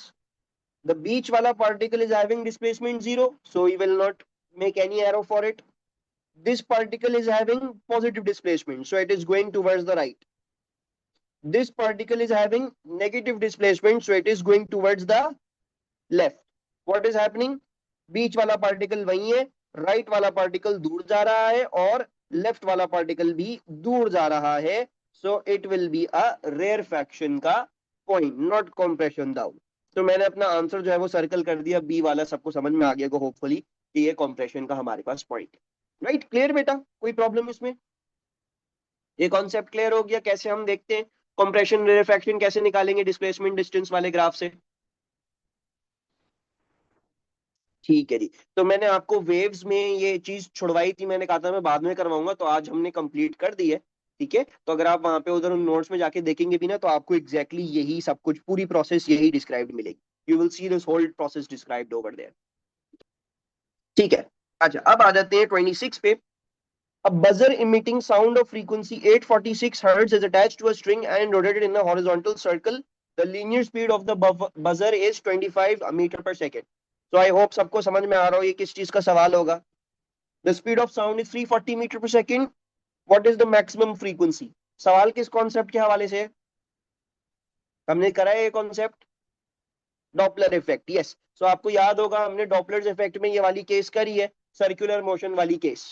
Right, और मुझे ये बताओ मैक्सिमम फ्रीक्वेंसी कब हर्ड होती है? जब हमारी तरफ आ रहा ऑब्जेक्ट या हमसे दूर जा रहा हो.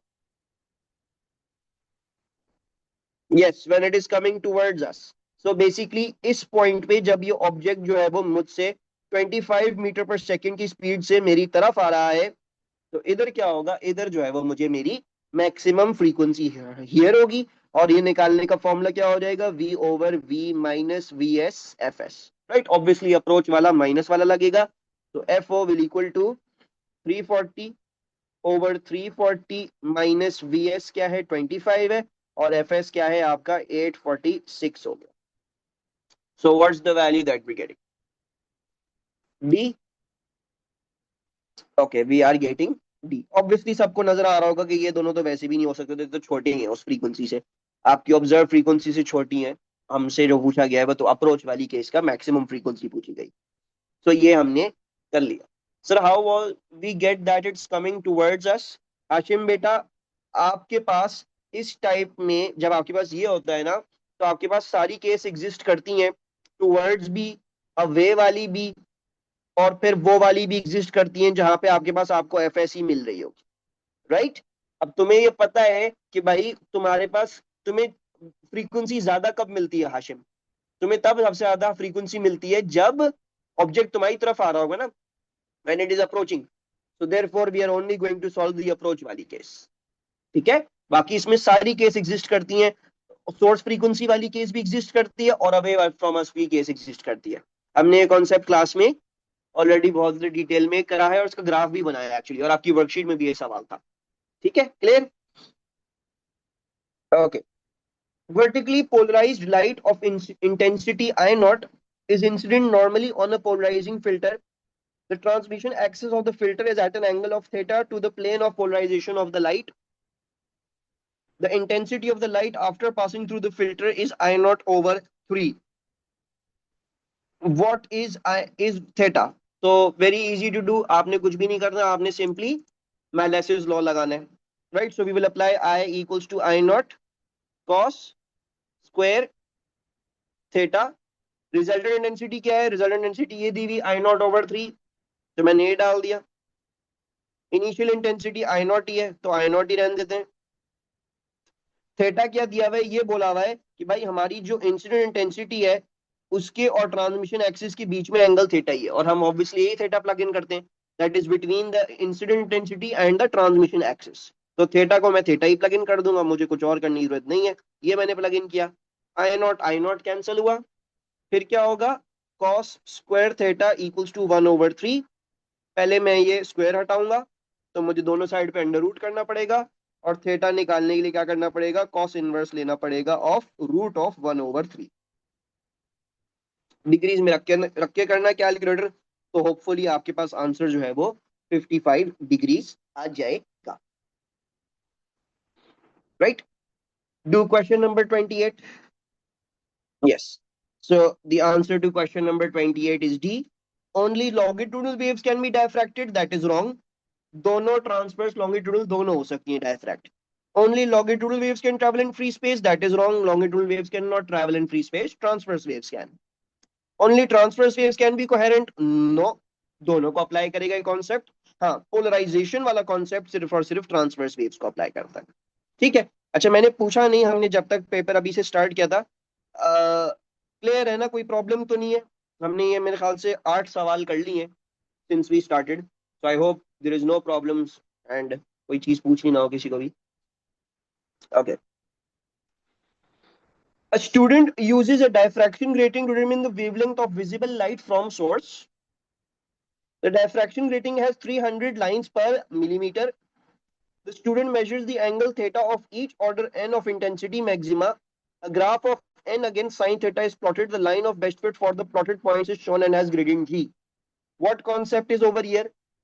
Sin theta और n का ग्राफ बना और स्ट्रेट लाइन बन गई। Yes, तो यू गाइस आर करेक्ट। यहाँ पे जो कॉन्सेप्ट लग रहा है वो हमारा लीनियर लॉ का लग रहा है, right?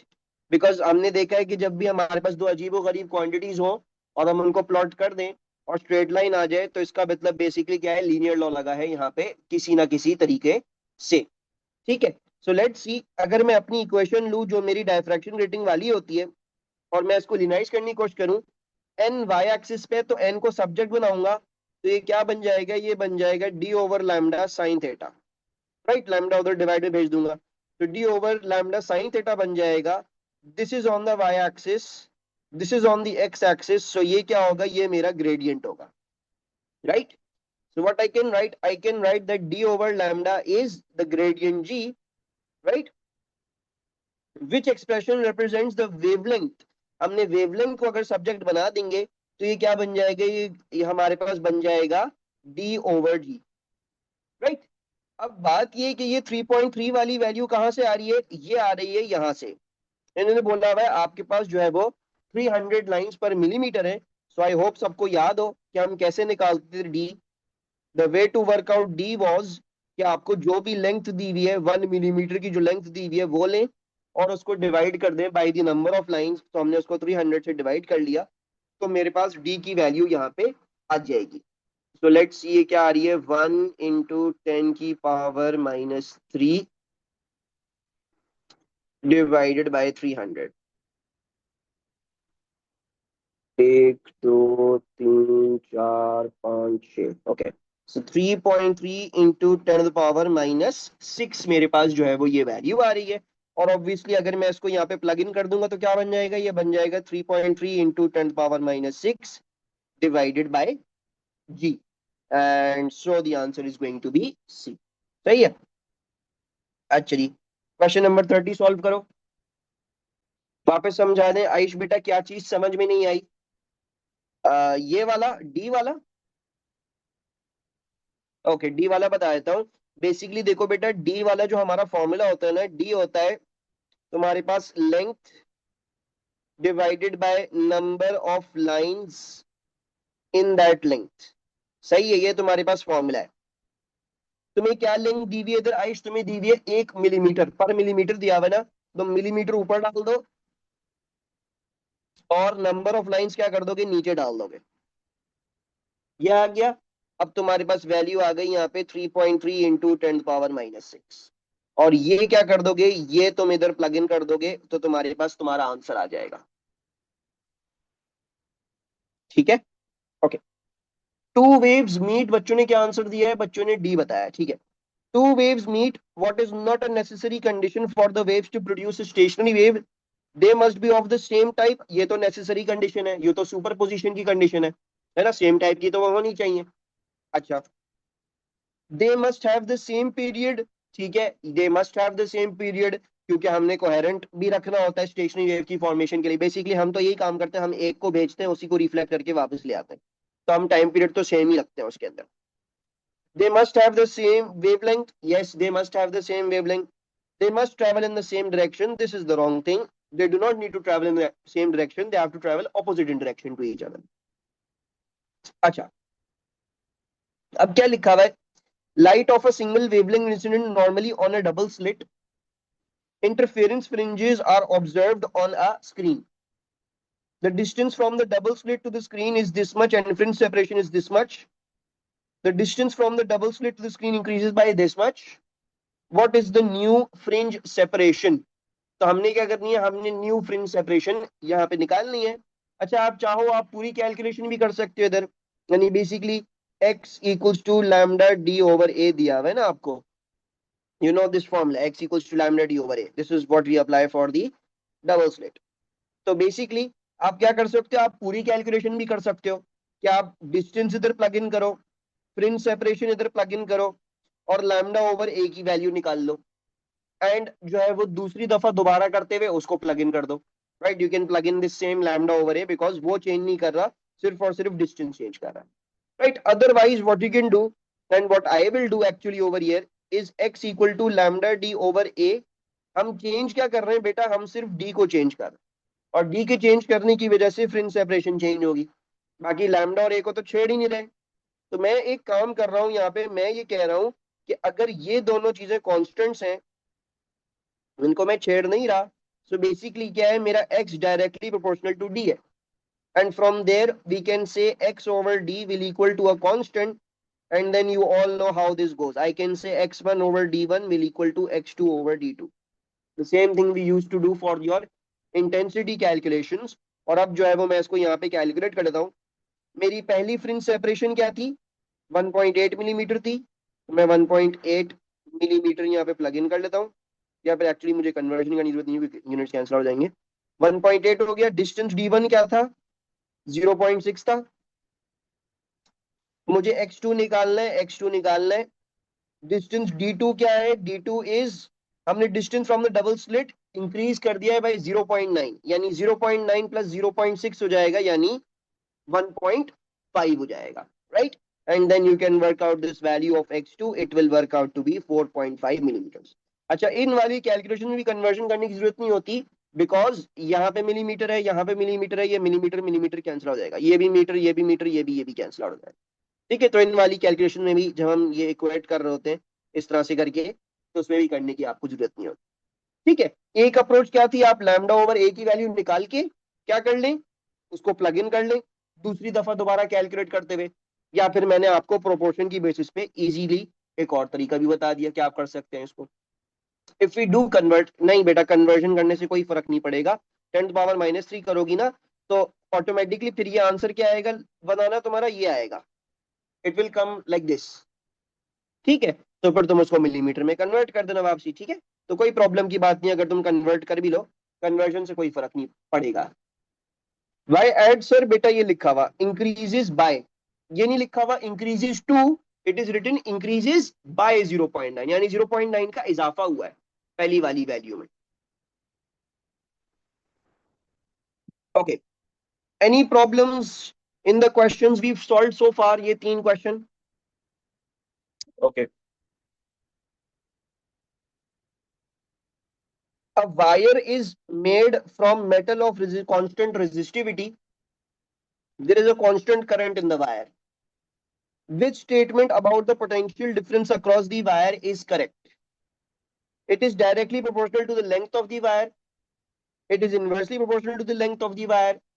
It is directly proportional to the diameter of the wire. It is inversely proportional to the diameter of the wire.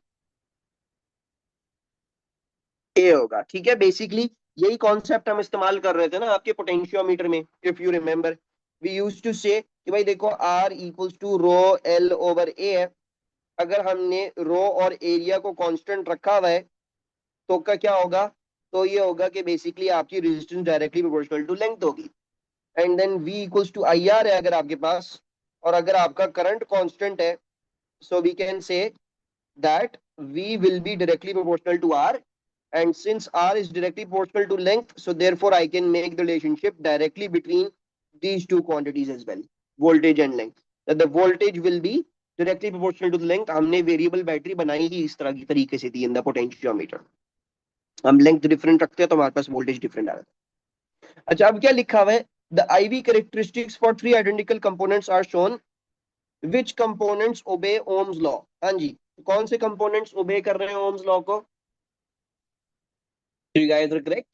सिर्फ और सिर्फ वन ही ओबे कर रहा है ओम्स लॉ को। क्यों? बिकॉज अगर हम ओम्स लॉ को देखें तो वो कहता है V and I will be directly proportional, है ना?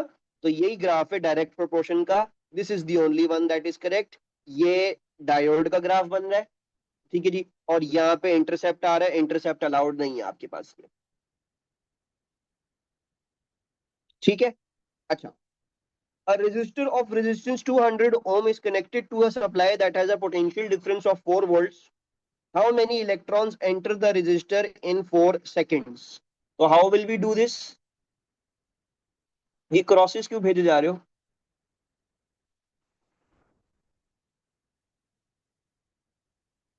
मनाहिल क्रॉस, अच्छा मनाहिल और मुसब लड़ाइयां कर रही है, कर रहे हैं बैठ के। अच्छा अच्छा अच्छा अच्छा।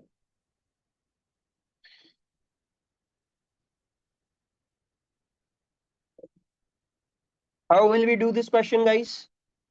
Any idea? ओह अच्छा, बता दिया हबीबा ने, थैंक यू हबीबा। हबीबा बोल रही है भाई हम V इक्वल्स टू IR इस्तेमाल करेंगे, फिर I की थ्रू हम क्या निकालेंगे? हम चार्ज निकालेंगे। चार्ज निकालने के बाद हम क्या करेंगे? हम नंबर ऑफ इलेक्ट्रॉन्स निकाल लेंगे, ठीक है। So we will use these equations. हम ऑलरेडी ये करते हुए आ रहे हैं, हमें पता है ये बहुत आसान है। So let's do that. हमारा वोल्टेज क्या है? पहले हम V इक्वल्स टू IR लगाएंगे। हमारा वोल्टेज जो है वो 4 वोल्ट है, तो 4 करंट हमने निकालना है। रेजिस्टेंस हमारी 200 ओम है। सो करंट क्या आ गया? 4/200 आ गया। What is 4/200? Let's see. 4 divided by 200, it is going to be 0.02 amperes. Then we will work out the charge. Charge क्या हो जाएगा? अच्छा, मेरे ख्याल से मैंने शायद पहले चार्ज की इक्वेशन गलत लिख दी थी, डोंट माइंड दैट। 0.02 और टाइम क्या हो जाएगा? टाइम मेरे पास, मुझे 4 सेकंड दिया हुआ है, तो चार्ज आ गया मेरा 0.08 कूलम्स, ठीक है। 4 सेकंड ये लिखा। Then finally Q equals to N E लगाएंगे। सो मैं जो हूँ वो ये अप्लाई कर रहा हूँ। चार्ज जो है वो 0.08 हो गया, एन आ गया। एलिमेंट्री चार्ज की वैल्यू 1.6 इंटू 10⁻⁻19 होती है। तो let's find this out. CR है, okay. So 0.08 divided by 1.6 into 10⁻⁻19, ठीक है, सही है। Okay, the diagram shows a cell of internal resistance 1R connected to a variable resistor. When the variable resistor has an initial resistance of 2R, the current in the cell is I1 and the terminal potential difference across the cell is V1. Okay, what is written over here? आपको बोल रहे हैं कि भाई जब इस variable resistor की initial resistance 2R होती है, ठीक है, 2R, तो करंट सेल में क्या है? I1 है। यहाँ पे जो करंट है वो I1 है। और terminal potential difference across the cell is V1। यानी अगर मैं यहाँ पे वोल्ट मीटर कनेक्ट कर दूं, हम सबको पता है टर्मिनल पोटेंशियल डिफरेंस हम जो है वो लोड के अक्रॉस भी मार्क कर सकते हैं, और जो है वो यहाँ से यहाँ भी मार्क कर सकते हैं, ठीक है। You can do it how ever you want, तो यू कैन डू दैट, ठीक है। मैंने अभी फिलहाल इसको नीचे मार्क कर दिया है।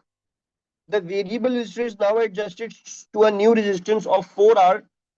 What is the new current in the cell and the new terminal potential difference across the cell? So let's see. सबसे पहले मुझे ये, हम दो चीजें करते हैं, हम पहले करते हैं बिफोर और फिर हम बनाएंगे after. So can you tell me what was my R effective before? 3R, very good. तो ये दोनों सीरीज में है, सो 1+2 क्या हो जाएगा? ये मेरे पास 3R बन जाएगा। Can you tell me what is the R effective afterwards, जब मैंने 2R को 4R कर दिया? 5 हो गया, right. So my R effective is now 5R, right. I can find out the current. Current का अंदाजा कैसे करेंगे? या इसको ऐसे देख लो, देखो मेरा जो टोटल वोल्टेज है वो तो चेंज नहीं कर रहा ना, मैंने बैटरी के साथ कोई काम नहीं किया, सो total voltage remains the same. So if I use V equals to IR, I know that this is constant, So therefore the relationship that we get is I will be inversely proportional to R, right? And then you can also write it like this, that I1 R1 will equal to I2 R2, and then find out your unknown value. पहले हम current I1 डाल देते हैं, पहले resistance क्या थी, पहले resistance 3R थी, सो 3R डाल दी, I2 और R2 क्या हो जाएगा, 5R हो जाएगा, R और R कैंसिल कर दो, और I2 की वैल्यू क्या आ गई, I2 की वैल्यू आ गई 3I1 डिवाइड बाय 5। तो 3 डिवाइड बाय 5 क्या होता है, 3 डिवाइड बाय 5 दैट इज 0.6। तो इसका मतलब क्या हो गया, इसका मतलब ये हो गया कि आइदर ये वाला आंसर सही होगा या ये वाला आंसर सही होगा, आइदर सी और डी। ठीक है, सबको ही समझ में आ रहा है ना, इसमें तो कन्वर्ट कर लोगे ना सब आराम से इधर से। ठीक है, अब हम क्या करते हैं, अब हमने टर्मिनल पोटेंशियल डिफरेंस निकालना है। टर्मिनल पोटेंशियल डिफरेंस कैसे निकालेंगे, देखो V1 क्या होता है, V1 is the voltage of the load. Terminal, अब मैं टर्मिनल यहाँ पे V equals to E minus I R लगाऊं, या फिर मैं ये कह दूं यार ये वोल्टेज ऑफ द लोड है। आपको नजर आ रहा होगा बहुत आसान होगा अगर मैं इसको वोल्टेज ऑफ द लोड की तरह ट्रीट कर लूं। सो बिफोर क्या था, बिफोर जो मेरा वोल्टेज ऑफ द लोड था, बिफोर, वंस अगेन आफ्टर बनाएंगे, तो before the voltage of the load यानी जो V1 था वो 2R टाइम्स I1 था। ऑब्वियसली I1 का करंट जा रहा है 2R में, so it was basically 2I1R। After क्या है, this V2 will be the new resistance that is now 4R, ये लिखी हुई। और अब 4R में मैं क्या मल्टीप्लाई कर दूंगा, मैं जो हूं वो नया करंट मल्टीप्लाई कर दूंगा। नया करंट क्या है, नया करंट ये है 0.6 I1 है ना।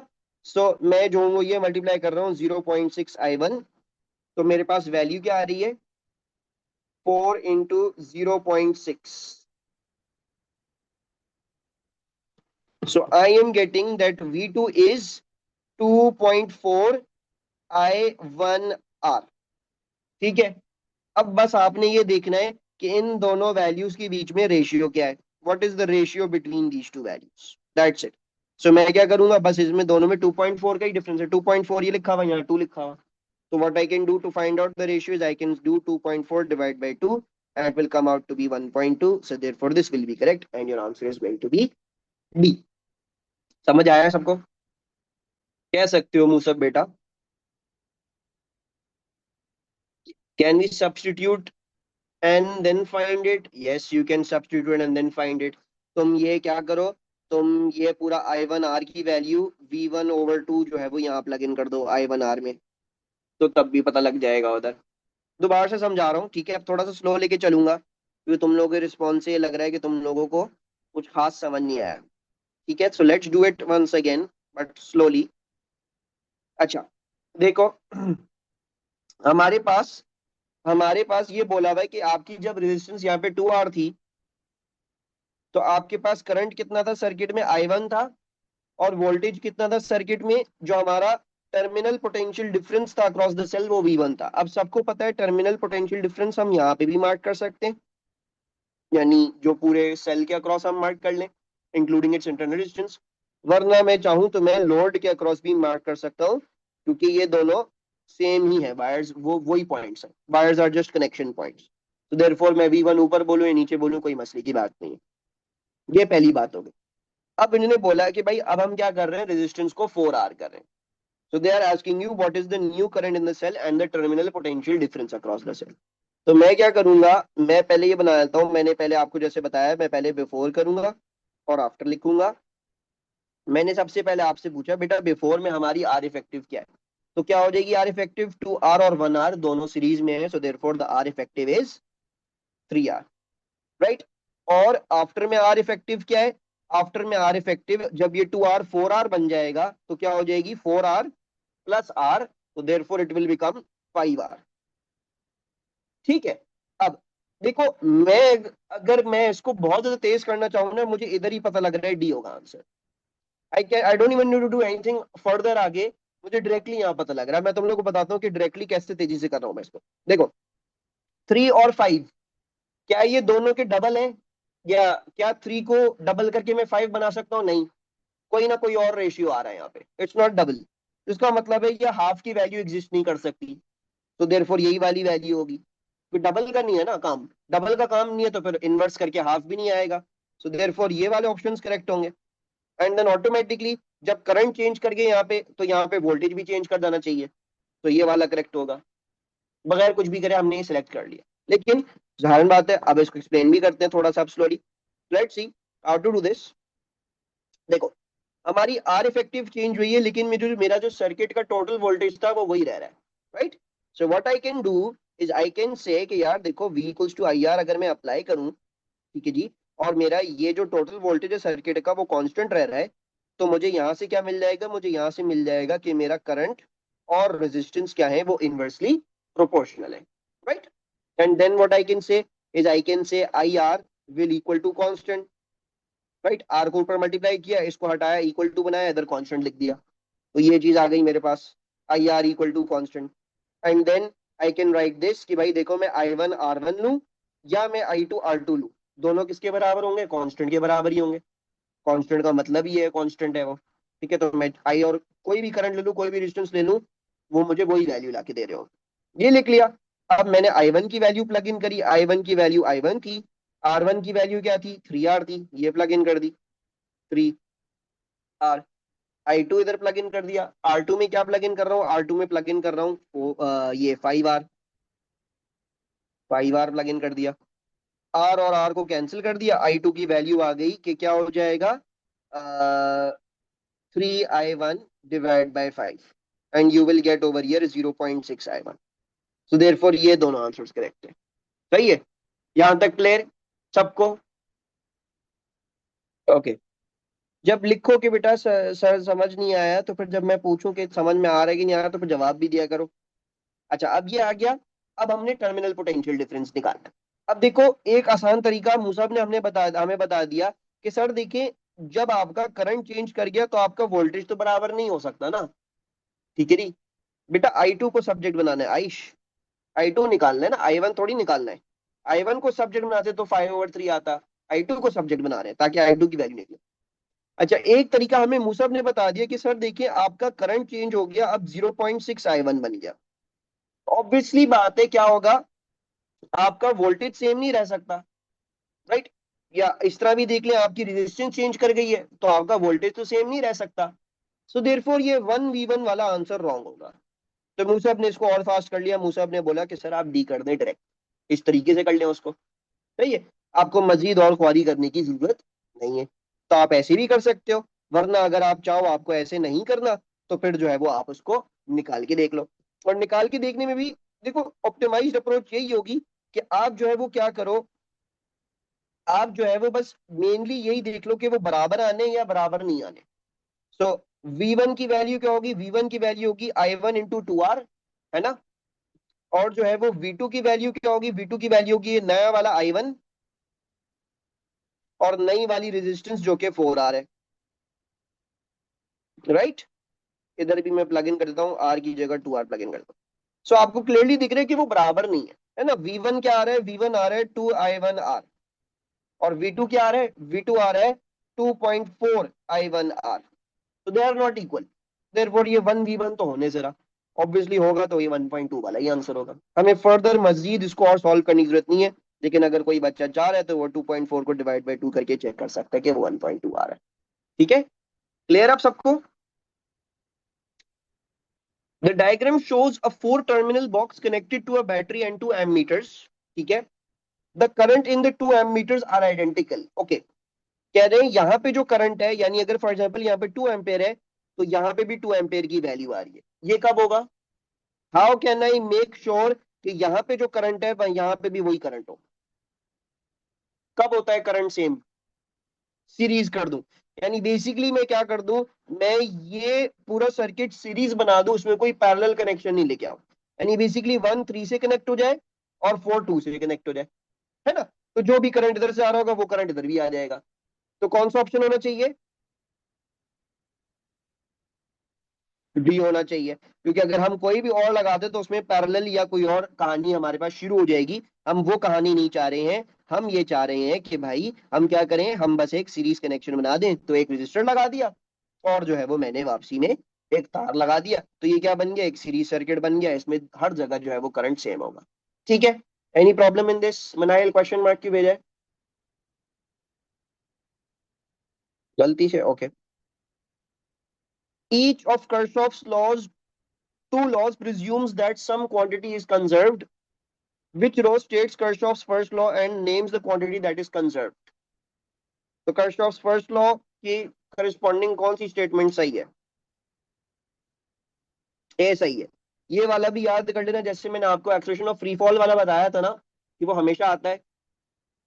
जो आपका जो वो एक्सप्रेशन टाइम का ग्राफ है, या जो हमारा हमने सारी चीजें पढ़ी थी ड्रैग फोर्स के हवाले से, फोर्सेस की जब हम पढ़ाई कर रहे थे, तो वो उसका एक एमसीक्यू आता है और इसका एक एमसीक्यू भी आता ही आता है। कर्शॉफ किस क्वांटिटी की बेसिस पे किस क्वांटिटी को कंजर्व लेके चलते हैं और उनकी स्टेटमेंट क्या है वो। तो आप अगर ये याद कर लेंगे तो आपका 1-2 मार्क्स तो आपके निकल आएंगे। ठीक है, दूसरा जो है वो थोड़ी और बातें भी करनी है। खैर आज टाइम नहीं मिलेगा, लेकिन कल क्लास के शुरू में, नहीं कल क्लास के शुरू में नहीं, मैं बताता हूँ हम कब बात करेंगे। We will talk regarding a little bit more important things for P1 in some future class. अच्छा, two neutral atoms are isotopes of the same element. Which statement about the atoms is correct? B, उनके पास neutron number जो है वो different होगा और proton number जो है वो सेम होगा। बेसिक हमारे पास आइसोटोप की डेफिनेशन आ रही। What is the composition of a meson? ए, अब देख लो ये कितना आसान है, आपके पास रेडियो एक्टिविटी वाले सारे रट्टे वाले पार्ट, सामने रट्टा सही लगाया हुआ है, तो आपको कोई परेशानी नहीं होगी इसमें। A nucleus of carbon 11 contains 6 protons and 5 neutrons. The nucleus of carbon 11 decays by beta positive emission. What is the total number of up quarks and down quarks in the product of the decay of this nucleus? Okay, let's see. हमारे पास एक carbon 11 का nucleus है जिसके अंदर 6 proton थे and 5 neutron थे। Beta positive decay में क्या होता है? बीटा पॉजिटिव डिके में हमारा एक प्रोटॉन कन्वर्ट होता है न्यूट्रॉन में, है ना? तो इसका मतलब क्या हुआ, एक प्रोटॉन कम होगा और एक न्यूट्रॉन इंक्रीज कर जाएगा, right? Because the proton converts to the neutron. It is basically a P2N process. The proton converts into a neutron. तो एक प्रोटॉन मैंने कम कर दिया, एक न्यूट्रॉन मैंने बढ़ा दिया। अब क्या करना है? प्रोटॉन का क्वार्क स्ट्रक्चर क्या होता है? प्रोटॉन का क्वार्क स्ट्रक्चर होता है UUD। और न्यूट्रॉन का क्या होता है? न्यूट्रॉन का होता है UDD, राइट? सो लेट्स सी, ये कितने, 2 अप क्वार्क है। सो मैं इसको ऐसे लिख रहा हूं, 2UD, एंड ये क्या है, 6, और ये U2D है। So 5 twos are 10 up quarks plus 5 into D, 5 down quarks plus 6 into U, so that means 6 up quarks plus 6 into 12, so that means 12 down quarks. So how much is this going to be? This is going to be 16 up quarks and 17 down quarks. So 16 and 17, that should be our answer B. ठीक है, तो ये हमने जो है वो इसको थोड़ा सा सोचना पड़ता। इसमें ये बस यही एक चीज और करना था कि आप सही इतना गिन के प्रॉपरली इसको कर रहे हो, तो गिन के करेंगे प्रॉपरली उसके हिसाब से तो ये आपका आ जाएगा। ठीक है, तो ये अल्हम्दुलिल्लाह हमने पेपर जो है वो ये कंप्लीट कर लिया है।